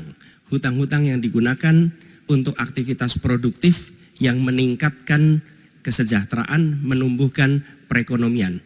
Itu juga salah satu cara untuk memperbesar APBN kita dengan adanya pendapatan ini. Yang ketiga adalah bagaimana pajak kita diperluas basisnya, ditingkatkan efektivitasnya. Lagi-lagi untuk meningkatkan pendapatan. Namun tidak kalah penting adalah memastikan bahwa praktek-praktek koruptif yang membuat anggaran terserap tidak secara optimal itu ditiadakan. Dengan begitu, maka porsi yang kita miliki untuk sektor pertahanan akan bisa kita alokasikan. Tanpa kita memiliki anggaran yang cukup, maka alokasi di sini menjadi berat. Dan bila kita melakukan pembelanjaan, maka kami membayangkan justru menggunakan kekuatan sendiri. Kalaupun ada dalam bentuk hutang, maka itu satu paket dengan belanja senjatanya, belanja alutsistanya, sehingga itu menjadi satu kesatuan. Dan meniadakan praktek-praktek middleman di dalam penyelenggaraan alutsista. Seperti peraturan perundangan yang mengharuskan itu G2G atau langsung dengan korporasi yang membuatnya. Jadi kami melihat dengan cara seperti itu meningkatkan alokasi itu satu hal, mengefisienkan itu hal berikutnya yang harus kita kerjakan. Terima kasih. Baik, waktu sudah habis. Pak Ganjar, kami persilakan untuk menanggapi Harap tenang. pernyataan dari calon presiden nomor urut 1. Waktunya 1 menit, Pak Ganjar, kami persilakan. Ya, ternyata jawaban saya dapat bonus. Sebenarnya saya ingin membahas yang soal pertahanan dan alutsistanya. Tapi oke, saya kira terima kasih atas jawabannya. Saya ingin menyatakan dengan jelas, maka pertumbuhan ekonomi 7% wajib. Alokasi 1-2% PDB menurut saya menjadi keharusan agar kuat. Dan belanja alutsista kita ini harus jadi investasi pertahanan kita. Tanknya dibuat di Pindad, helinya di PT DI, fregatnya ada di PT PAL, sibernya ada di PT LEN. Maka kalau kemudian itu bisa kita optimalkan betul-betul, rasa-rasanya apa yang ingin kita capai dari minimum essential forces-nya akan tercapai.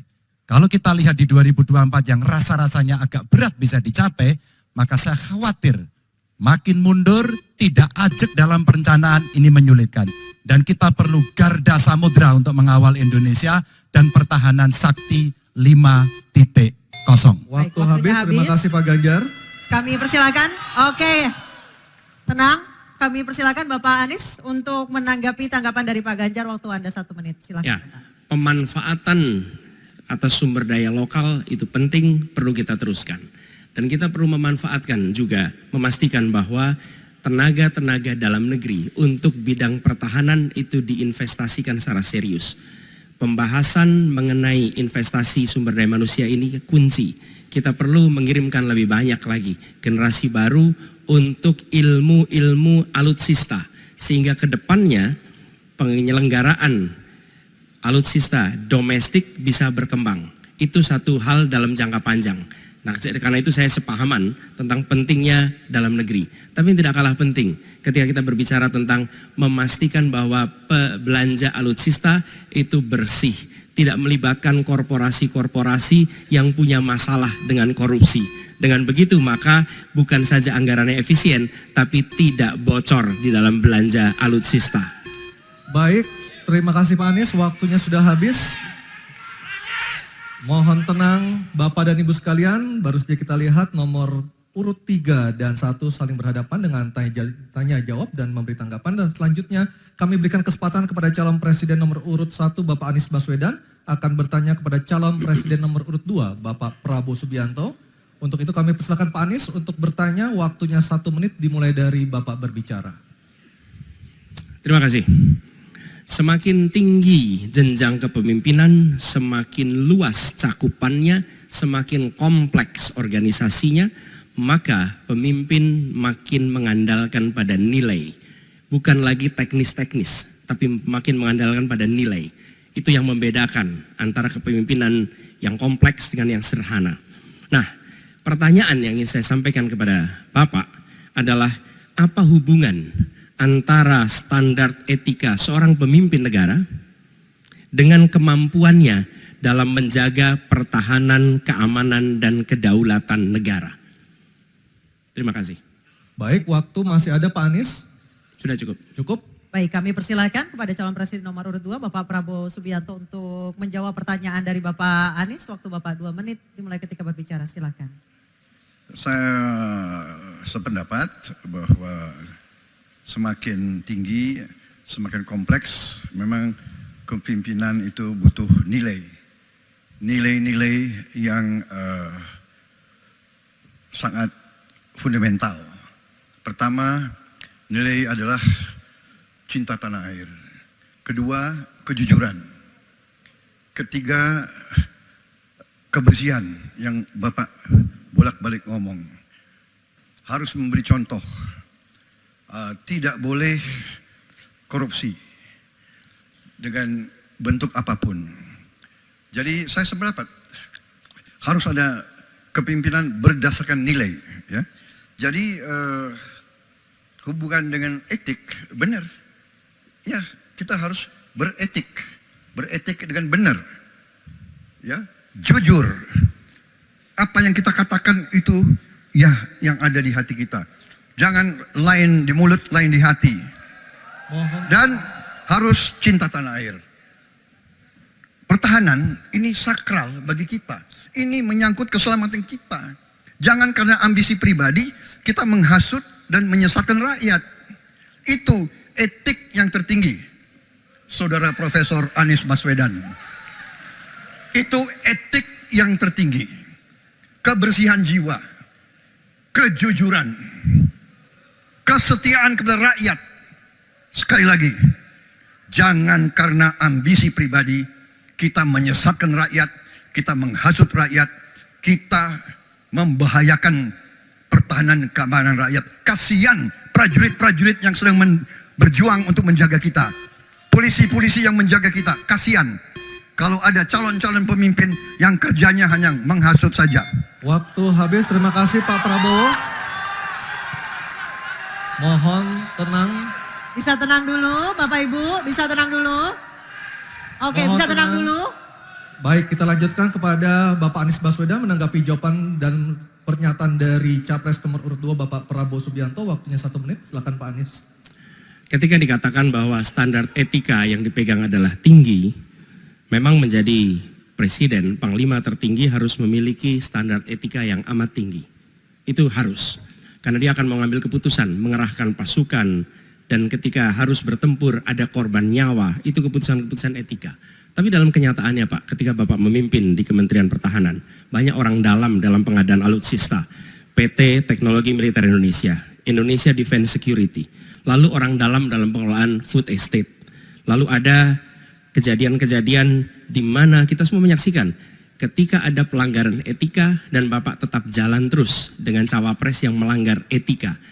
Artinya ada kompromi atas standar etika. Standar etika ini fakta. Ini fakta. Dan kemudian dalam pidato Bapak mengolok-olok tentang pentingnya etika. Saya tidak tega untuk mengulanginya. Pertanyaannya, apa penjelasan Pak Prabowo soal itu semua? Baik, waktu habis. Oke, harap tenang dulu, kita lanjutkan acaranya. Kami persilakan Bapak Prabowo untuk menanggapi pernyataan Bapak Anies Baswedan. 1 menit, silakan Bapak. Jadi, saudara-saudara, semua data yang saudara ungkapkan itu keliru semua. Jadi saya bersedia kita duduk, kita buka-bukaan, ya. Mau bicara food estate, mau bicara apa PT Teknologi Militer Indonesia, kita buka, iya kan? Jadi di mana masalahnya? Nah, saudara bicara etik-etik, ya kan? Saya tuh keberatan karena saya menilai, maaf ya, karena Anda desak saya terus terang aja saya menilai Anda tidak pantas bicara soal etik. Itu saja. Saya merasa bahwa Anda itu posturing, ya. Anda tuh menyesatkan. Itu aja, ya. Saya boleh berpendapat kan? Saya menilai Anda tidak berhak bicara soal etik karena Anda memberi contoh yang tidak baik soal etik. Terima kasih. Mohon tenang, mohon tenang. Oke.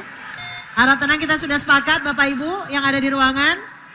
Baik, sekarang saatnya kita akan melihat calon presiden nomor urut 2 dan 3 saling bertanya dan menanggapi. Diawali dengan calon presiden nomor urut 2 Bapak Prabowo Subianto bertanya kepada calon presiden nomor urut 3 Bapak Ganjar Pranowo. Kami persilakan Pak Prabowo, waktunya 1 menit. Baik, Pak Ganjar. Pak Ganjar mengatakan bahwa anggaran pertahanan kita sebaiknya naik 1-2%. Dan bahwa kita harus membangun industri pertahanan dalam negeri yang kita utamakan. Pertanyaan saya, kalau kita menaikkan sampai dengan 1-2%, bagaimana sikap Bapak dalam mengambil keputusan tentang teknologi yang mana yang kita prioritaskan dalam peningkatan pertahanan itu? Postur mana? Daratlah, lautlah, udara, atau ketiga-tiganya, atau kita mengarah ke teknologi yang lebih canggih lagi? Terima kasih. Baik, masih ada waktunya Bapak? Cukup. Baik. Kami persilakan Bapak Ganjar untuk menjawab pertanyaan dari Pak Prabowo. Waktu Anda 2 menit, silakan Bapak. Terima kasih. Mudah-mudahan saya didudukkan di tengah, memang agak mendinginkan dua kawan saya kiri kanan. Terima kasih Pak Prabowo. Mana pilihannya dari matra itu? Proporsional Pak. Tapi tidak ada serangan yang akan masuk melalui darat karena kita negara archipelagic. Maka yang mesti diperkuat hari ini adalah laut. Prioritas. Laut, mereka butuh sonar Pak, mereka butuh sensor-sensor Pak. Dan hari ini mereka menyampaikan kepada saya kebutuhan itu nomor 1 hari ini.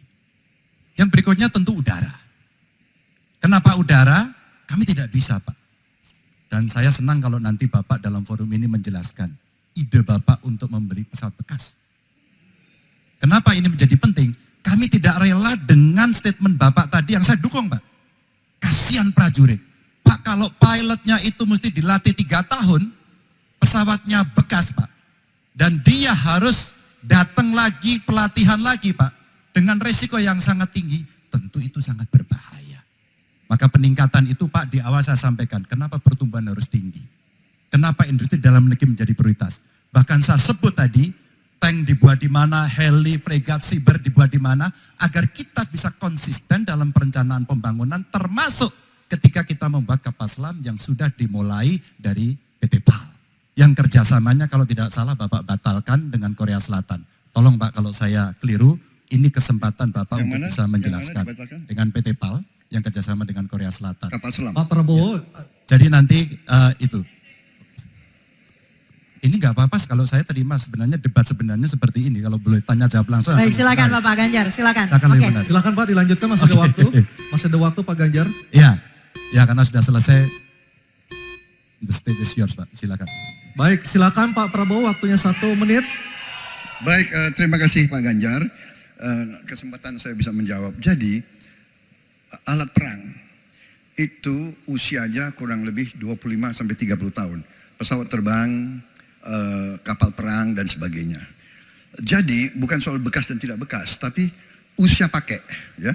Kemudahan. Jadi pesawat umpamanya pesawat Mirage 2005 yang ada di Qatar, yang rencananya kita ingin akuisisi, itu usia pakainya masih 15 tahun Pak.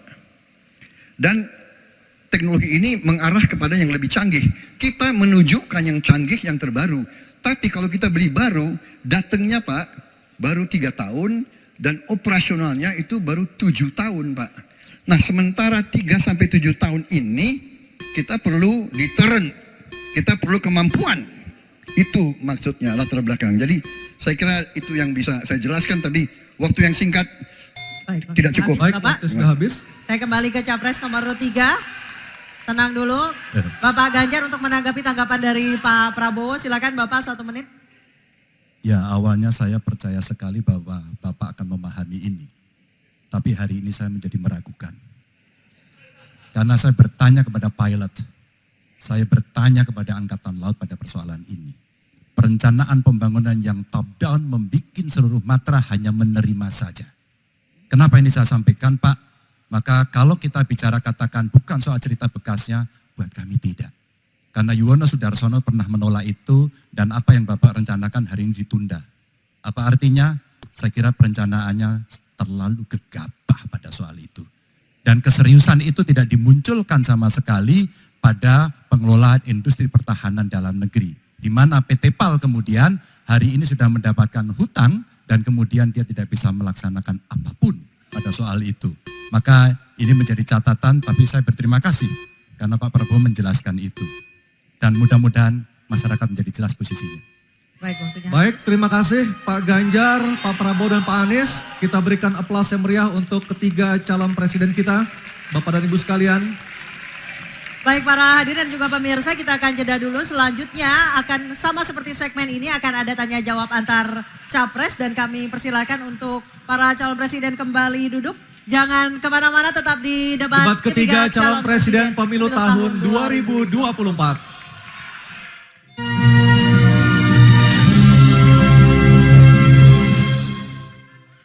Masih bersama kami pemirsa dari Istora Senayan Jakarta, debat ketiga calon presiden pemilu tahun 2024. Dan kami ingatkan sekali lagi kepada para hadirin yang berada di dalam Istora Senayan untuk bisa menghormati ketika para calon presidennya sedang berbicara dan kita memberikan waktu yang sama. Jadi kami mohon ketenangan Anda yang berada di Istora Senayan Jakarta. Dan kepada 3 calon presiden, Bapak Anies Baswedan, Bapak Prabowo Subianto, dan Bapak Ganjar Pranowo, dimohon untuk menuju ke podium. Kita akan lanjutkan Bapak segmen tanya jawab. Dan kami ingatkan lagi ada 6 subtema malam hari ini, pertahanan, keamanan, hubungan internasional, globalisasi, geopolitik, dan politik luar negeri. Jadi sudah kita kunci ya, Betul. Anissa ya. Hanya ada 6 subtema yang kita bahas malam hari ini dan juga jika menggunakan terminologi atau istilah maka harus dijelaskan. Dan selanjutnya kami persilakan calon presiden nomor urut 1 Bapak Anies Baswedan untuk bertanya kepada calon presiden nomor urut 3 Bapak Ganjar Pranowo. Waktu Bapak 1 menit, kami persilakan Pak Anies. Terima kasih Pak Ganjar. Pertanyaan ini terkait dengan kinerja Kementerian Pertahanan. Ketika tadi kita bahas sama-sama situasi pertahanan kita, Bapak tadi membahas tentang bagaimana belanja alutsista, bagaimana rencana tentang minimum force itu bisa dicapai dan lain-lain. Bapak melakukan review itu. Nah, di sisi lain Bapak juga waktu itu pernah memberikan penilaian atas kinerja penegakan hukum di Indonesia. Bapak beri skor 5 atas kinerja hukum di Indonesia. Pertanyaannya sekarang terkait dengan pertahanan, berapa skor yang Bapak berikan atas kinerja Kementerian Pertahanan yang dipimpin oleh Bapak Prabowo? Silakan Pak Ganjar. Baik, masih ada waktunya Pak Anies? Cukup Pak Anies? Cukup. Baik, langsung saja kami persilakan Pak Ganjar untuk menjawab pertanyaan dari Pak Anies. Waktu Bapak 2 menit dimulai ketika berbicara, silakan. 5 juga. Saya punya datanya dan kemudian akan saya sampaikan. Maka di meja saya sudah saya siapkan data satu persatu. Namun demikian Mas Anies, tentu saja ada yang ingin saya sampaikan dari apa yang tadi sudah saya utarakan. Ketika kemudian kita ingin membangun sistem pertahanan kita, maka dalam perencanaan kita tidak boleh gonta-ganti. Kita mesti ajak, mesti konsisten. Kedua, kita mesti mendengarkan betul-betul dari seluruh matra. Maka seluruh proses perencanaannya harus bottom up. Sehingga saya ketemu dengan seseorang berpangkat cukup tinggi, Pak, kalau Bapak kasih persenjataan kepada saya yang tidak saya butuhkan, sudah saya siapkan museum untuk saya taruh di sana. Situasi seperti ini tentu tidak mengenakan. Tapi ini harus kita buka apapun kondisinya untuk perbaikan bangsa. Kritik otokritik itu menyehatkan. Tidak ada kok rasa dengki di hati saya. Yang ada adalah bagaimana rasa cinta tanah air ini mesti kita wujudkan. Agar kemudian kita betul-betul bisa menjadi negara kuat di banyak area dan kita berbicara di dunia internasional disegani. Bung Karno pernah menyampaikan itu. Daulat politik itu wajib. Berdikari dalam bidang ekonomi mesti dituju. Dan kita punya kepribadian dalam kebudayaan. Sekarang daulat ekonomi pertahanan kita mesti kita tunjukkan.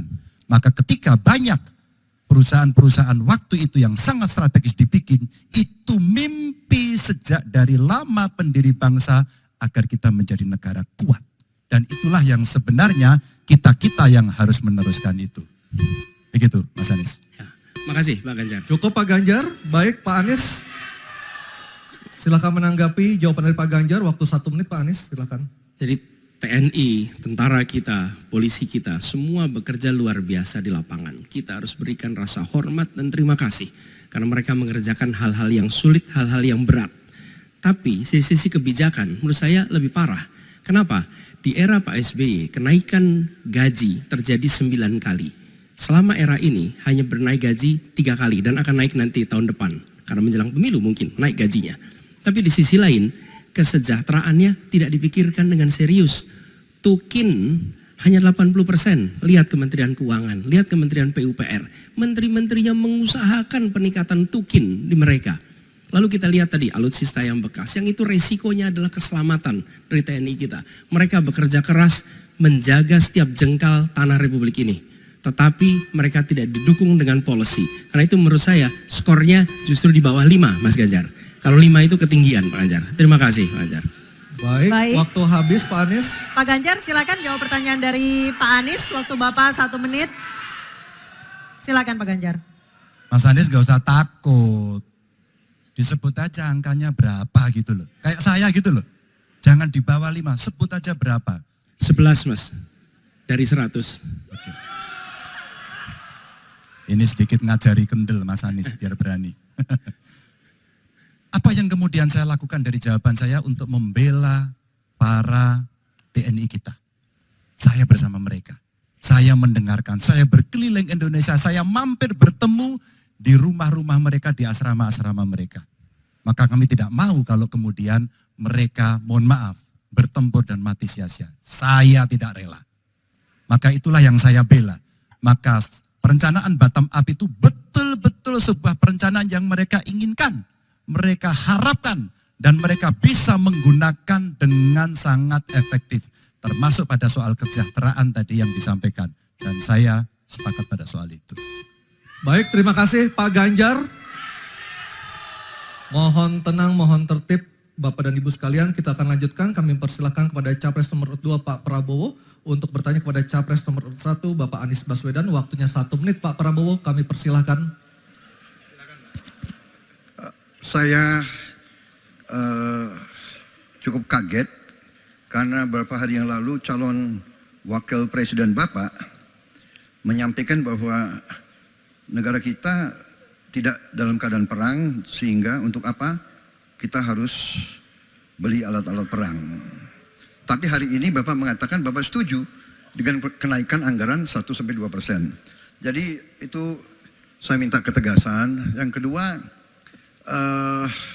ya sekali lagi data-data yang Bapak pegang adalah keliru dan juga Pak Ganjar tadi juga banyak kelirunya. Saya sangat transparan dan semua partai yang mengusung Bapak Profesor Anies mendukung APBN, berarti mendukung program saya. Termasuk PDIP di Komisi 1. Waktu habis. Baik, Pak Prabowo. Baik, Pak Anies silakan untuk menjawab pertanyaan Pak Prabowo. Waktu Anda 2 menit. Silakan. Ya, jadi kita butuh pertahanan yang sesuai dengan ancaman nyata yang ada di depan kita. Ancaman ini dirasakan oleh siapa? Dirasakan bukan saja di dalam batas-batas teritorial, tapi juga di keluarga. Bagaimana ancaman atas penipuan online, bagaimana ancaman atas peretasan, bagaimana ancaman atas judi online, bagaimana ancaman-ancaman terorisme. Itu semua membutuhkan perhatian. Jadi bukan memutuskan untuk belanja alutsista berdasarkan selera dan berdasarkan preferensi masa lalu, tapi justru harus mencerminkan kebutuhan masa depan. Inilah yang menurut kami penting. Ya, anggarannya perlu kita tingkatkan, tapi jangan keliru. Ancamannya juga mengalami pergeseran. Jadi itulah sebabnya mengapa kita melihat perlunya ada strategi yang baik. Supaya apa? Supaya kekuatan yang kita miliki mereka bisa bekerja dengan optimal, tidak sia-sia. Lalu Pak Prabowo yang saya hormati, ini bukan soal pribadi, ini soal negara, ini soal policy. Penjelasannya ya di tempat ini, bukan di ruang-ruang tertutup yang tidak diketahui oleh publik. Justru kalau Bapak ketahui datanya salah, tunjukkan di tempat ini sehingga publik bisa mengetahui, bukan dalam pertemuan-pertemuan lain yang tidak jelas dari mana kita bisa menilai akurasinya. Jadi menurut hemat kami, bila ada di antara kami yang faktanya keliru, Bapak tunjukkan. Tapi kalau Bapak tidak menunjukkan, berarti memang faktanya benar. Itulah kenyataan yang ada di lapangan. Dan ini juga yang selalu kami gunakan. Kami gunakan fakta-fakta itu. Itulah sebabnya Pak, kami melihat penting sekali untuk kita tenang, dingin, jangan emosional dalam menghadapi persoalan-persoalan kenegaraan, dalam menghadapi persoalan-persoalan pertahanan. Demikian jawaban kami. Terima kasih. Baik, terima kasih Pak Anies. Oke, tenang dulu.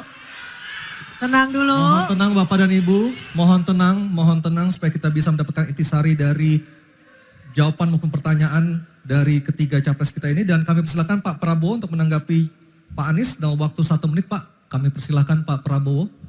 Pak Anies. Saya tidak bicara tertutup, saya bicara di Dewan Perwakilan Rakyat Komisi 1. Di mana semua partai yang mengusung Bapak hadir dan menyetujui yang saya ajukan. Jadi dan juga sekarang waktunya nggak ada. Jadi saya mengundang kita bicara terbuka. terbuka, silakan. Tapi saya ingatkan, Bapak cinta atau tidak dengan negara ini? Masa kita mau buka semua kekurangan kita, semua masalah kita buka di depan umum? Apakah itu pantas? Di negara yang baik, di negara maju, masalah rahasia ada, Profesor. Jadi bohong, saya tidak minta tertutup. Saya terbuka, Komisi DPR terbuka. Baik, waktunya habis. Waktu habis Pak Prabowo, waktu habis. Kami persilakan Pak. Mohon tenang. Tenang dulu kita lanjutkan. Supaya pemirsa di rumah juga bisa mendapatkan intisari dari acara kita malam hari ini. Mohon tenang. Silakan Pak Anies untuk memberikan tanggapan atas pernyataan Pak Prabowo. Waktu Bapak 1 menit. Tidak ada yang perlu dirahasiakan. Bapak Presiden menyampaikan, Bapak punya lahan lebih dari 340.000 hektar, sementara TNI kita, prajurit kita, selebih dari separuh tidak punya rumah dinas. Itu fakta, tidak perlu dibicarakan secara tertutup. Itu kekurangan yang harus kita perbaiki. Dan ketika tadi Bapak mengatakan, Bapak akan meningkatkan kesejahteraan. Pak, Bapak ini sudah Menhan selama 4 tahun, hampir 5 tahun. Bukan calon Menhan. Jadi harusnya menunjukkan inilah yang sudah saya kerjakan. Bukan mengatakan apa yang akan dilakukan. Nah saya menyampaikan, bila saya ditugasi maka kenaikan gaji dilakukan tiap tahun. Maka perumahan prajurit TNI dipastikan dibangun. Sehingga mereka tidak perlu ngekos, tidak perlu mereka sewa. Dan mereka bisa tenang. Mereka diminta mempertahankan setiap jengkal, tapi kita tidak memberikan tempat tinggal bagi mereka berdinas. Itu tidak benar, itu harus dikoreksi. Baik, waktu habis. Terima kasih Pak Anies. Mohon tenang Bapak dan Ibu, mohon tenang. Tenang dulu yuk supaya kita bisa Bapak dan lanjutkan Ibu. acaranya. Mohon tenang dulu. Mohon tenang menjaga ketertiban, kita berikan hak yang sama kepada 3 capres kita, mohon tenang. Dan kita akan memasuki sesi tanya jawab yang terakhir, yakni calon presiden nomor urut 3 Pak Ganjar Pranowo dan calon presiden nomor urut 2 Bapak Prabowo Subianto untuk saling tanya jawab dan menanggapi.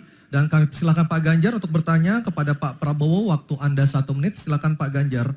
Terima kasih. Pak Prabowo, saya senang sekali Bapak memantik saya, data saya tidak benar. Silakan bantah data saya hari ini Pak. Dan saya izinkan kalau ada staf mau bantu silakan berdiri di sebelahnya. Izinkan. Pak, Global Peace Index kita menurut sumber Institute for Economic and Peace kita turun Pak. Kalau mau dikelola boleh. Silakan. Saya bawakan ini dari rumah. Mari kita bicara data yang benar. Global Militarization Index kita sumbernya Bonn International Center for Conflict Studies turun. Semua skornya ada. Kapabilitas militer kita ini dari Law Institute Asia Power Index turun. Proporsi anggaran pertahanan kita sumbernya IISS Military Balance Plus turun. Pak Prabowo, saya mau bertanya kepada Bapak, termasuk kemudian capaian MEF kita hanya 65,49% dari target 79%. Mengapa terjadi penurunan dan apa solusinya? Waktu habis. Pak Prabowo silakan untuk menjawab pertanyaan dari Pak Ganjar, waktu Bapak 2 menit silakan. Jadi Pak Ganjar, saya sudah buat rencana, tetapi yang menentukan termasuk Menteri Keuangan. Dan masalah yang kita hadapi, tolong ya, saya memang sudah jadi Menteri Pertahanan 4 tahun, tetapi kita diganggu oleh COVID 2 tahun, di mana terjadi refocusing. Jadi banyak yang kita ajukan tidak disetujui oleh Menteri Keuangan. Jadi sebagai seorang menteri, sebagai seorang team player, saya harus loyal. Jadi ya saya tidak banyak bicara di depan umum. Ya. Tapi data-data yang Bapak ungkapkan masalah pesawat bekas, ya, saya ingatkan Bung Karno waktu menghadapi Irian Barat, seluruh alatnya bekas. Pak Ganjar, Bung Karno, seluruh pesawat terbang, kapal selam, cruiser, destroyer, semuanya bekas. Ya, jadi kita juga masih pakai banyak sampai sekarang pesawat bekas. Jadi banyak data Bapak, mungkin niat Bapak baik, tapi mungkin tim Bapak, staf Bapak itu keliru memberi masukan. Ya. Jadi dalam alat perang saya katakan bukan baru dan bekas, tapi usianya. Kalau pesawat flying hours. Ya. Dan tentunya kita pasti mau yang terbaik untuk prajurit kita. Ya. Tapi kita harus loyal kepada yang lebih besar. COVID, ada krisis Ukraina, pangan naik, BBM naik. Waktu habis Pak Prabowo, terima kasih. Kami persilakan Pak Ganjar untuk menanggapi jawaban dari Pak Prabowo. Waktu Anda 1 menit, mohon tenang. Maaf, kali ini Bapak tidak menjawab sama sekali pertanyaan saya, Pak.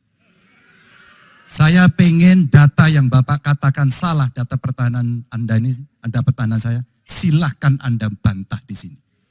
Bapak tidak mampu membantah dan Bapak menjelaskan pesawat bekas. Saya tidak pernah berbicara pesawat bekas dalam pertanyaan saya.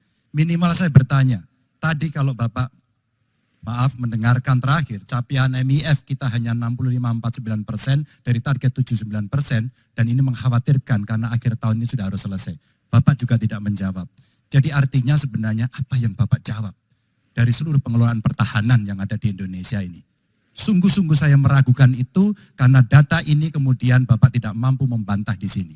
Bahkan saya sudah memberikan ruang terbuka kalau ada staf yang bisa membantu silakan berdiri di sini. Staf saya, oh Anda mau bilang angkanya silakan naik ke sini. Akan saya tunjukkan kalau Anda mau membantu. Terima kasih.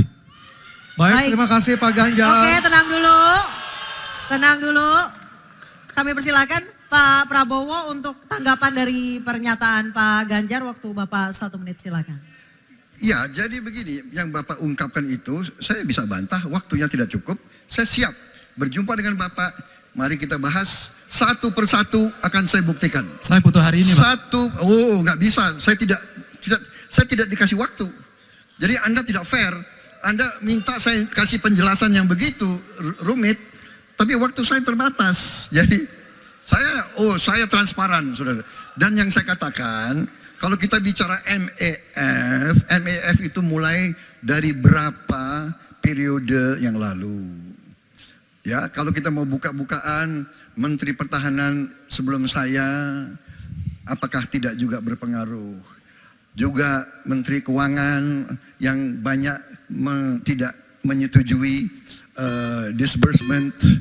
Jadi mari kita diskusi dengan baik sebagai negarawan dan tidak mencari-cari hal-hal yang keliru. Waktu habis Pak Prabowo, terima kasih. Kita berikan apresiasi untuk ketiga calon presiden kita. Baik hadirin dan pemirsa, kita akan jeda terlebih dahulu dan tentunya akan kembali dengan segmen para calon presiden ini akan menyampaikan pernyataan penutup dari debat ketiga calon presiden tahun 2024. Tetap bersama kami di debat ketiga calon presiden tahun 2024.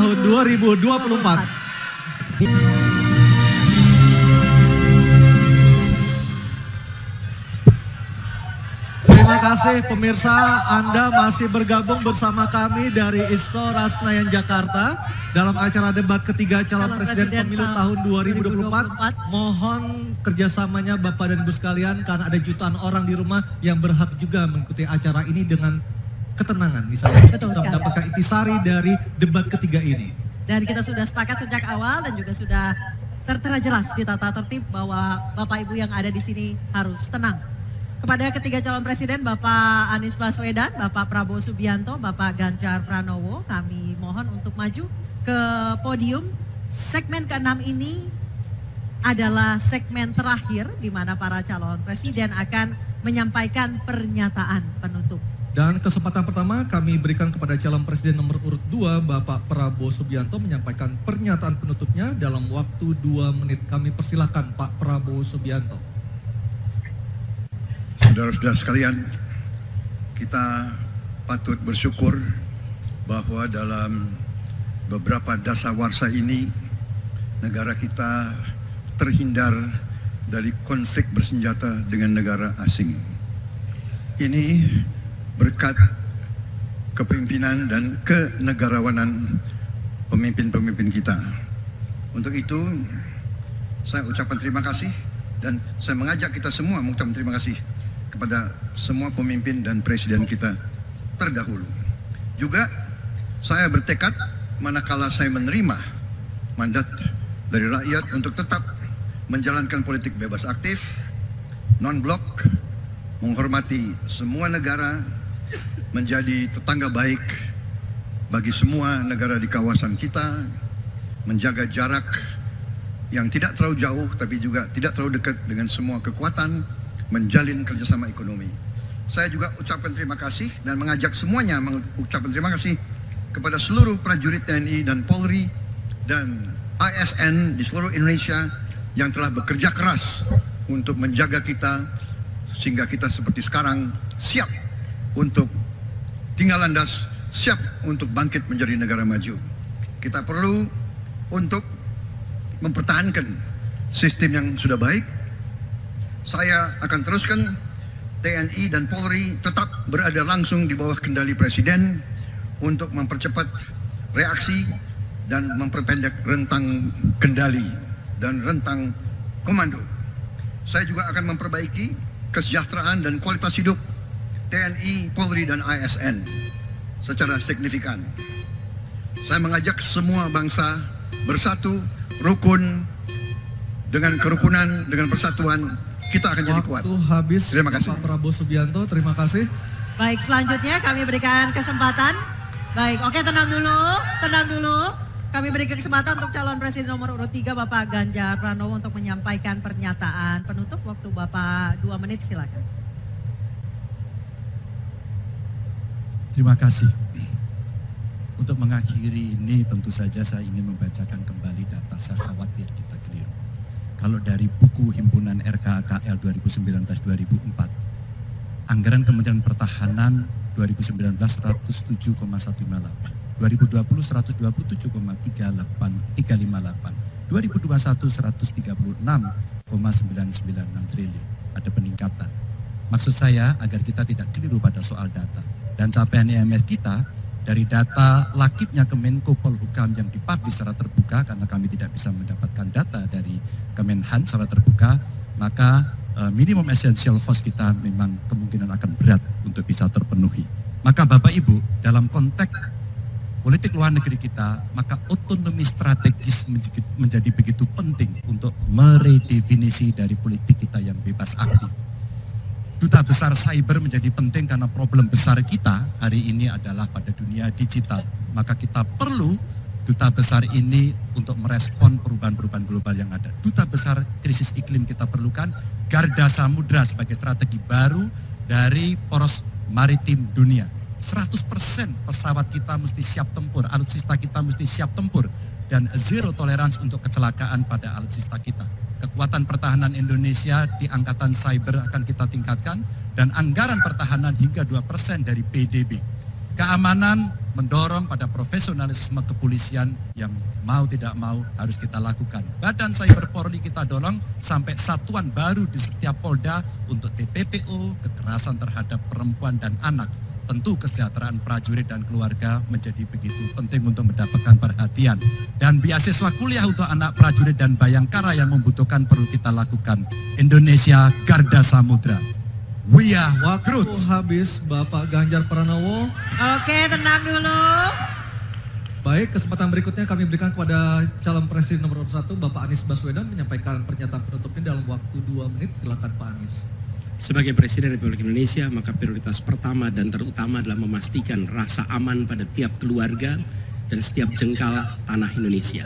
Dan itu artinya kita memastikan bahwa mereka yang diberi tugas untuk mengamankan, dipikirkan kesejahteraannya. Memastikan bahwa kenaikan gaji tiap tahun, memastikan mereka punya rumah dinas, memastikan kesejahteraannya aman. Sehingga mereka bisa konsentrasi. Siapa itu? TNI, Polri, termasuk ASN di bidang pertahanan. Itu kunci nomor 1. Yang kedua, ketika kita berbicara tentang menjaga keamanan, maka kita juga berbicara tentang bagaimana pelibatan kita di dalam kancah internasional. Presiden akan menjadi Panglima Diplomasi dunia Indonesia di tingkat dunia. Hadir, mewarnai, membawa nilai-nilai Indonesia. Dan seperti juga di debat ini, Tidak banyak ruang diberikan untuk berbicara di forum global. 2 menit, 3 menit itulah waktunya. Tapi di situ seninya, bagaimana kompleks gagasan, kompleks ide disampaikan secara lugas. Dan ketika Indonesia menyampaikan posisinya tegas, maka kita tidak akan ragu. Kita memperjuangkan penghapusan penjajahan di muka dunia. Maka Indonesia tidak sungkan untuk mengatakan pada negara manapun, hentikan penjajahan di tanah Palestina. Dan usahakan itu lewat diplomasi ke seluruh tempat. Bukan cuma sekedar statement dari Menteri Luar Negeri, tapi serius menjajaki seluruh kekuatan. Kita menginginkan Indonesia kembali menjadi kekuatan yang disegani. Dan mulainya dari mana? Dari pemimpin yang menjunjung tinggi etika, pemimpin yang menjunjung tinggi ilmu pengetahuan, pemimpin yang terbuka atas gagasan mempertahankan Indonesia atas ancaman-ancaman baru. Dan itu artinya kita hadir di berbagai wilayah di dalam pertemuan-pertemuan global membawa aspirasi Indonesia. Kita kirim pesan, we will no longer absence. Indonesia will be presence and Indonesia will color the world. Indonesia absence no more, respected forever. Habis Pak Anies. Terima kasih Pak Prabowo, Pak Ganjar, dan Pak Anies sudah memberikan closing statement atau pernyataan penutupnya untuk malam hari ini. Dan kita berikan apresiasi kepada para calon presiden 2024 yang telah merampungkan seluruh rangkaian debat pada malam hari ini. Hadirin kami persilakan untuk tepuk tangan. Dan masih tersisa 2 debat lagi yang akan diselenggarakan oleh KPU. Dan kami mengingatkan Anda untuk menggunakan hak pilih Anda pada Rabu 14 Februari 2024. Dan semoga debat ketiga kali ini bisa menjadi bahan pertimbangan Anda untuk menentukan pilihan siapa pemimpin Indonesia ke depan pada 14 Februari 2024. Dan kita tutup acara kita malam hari ini. Saya Aryo Ardi. Saya Anisha Dasuki mengucapkan terima kasih atas kebersamaan Anda. Sampai Selamat jumpa. malam. Selamat malam.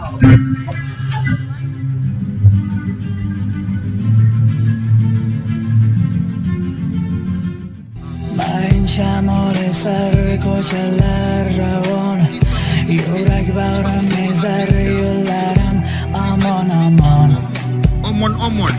Ya.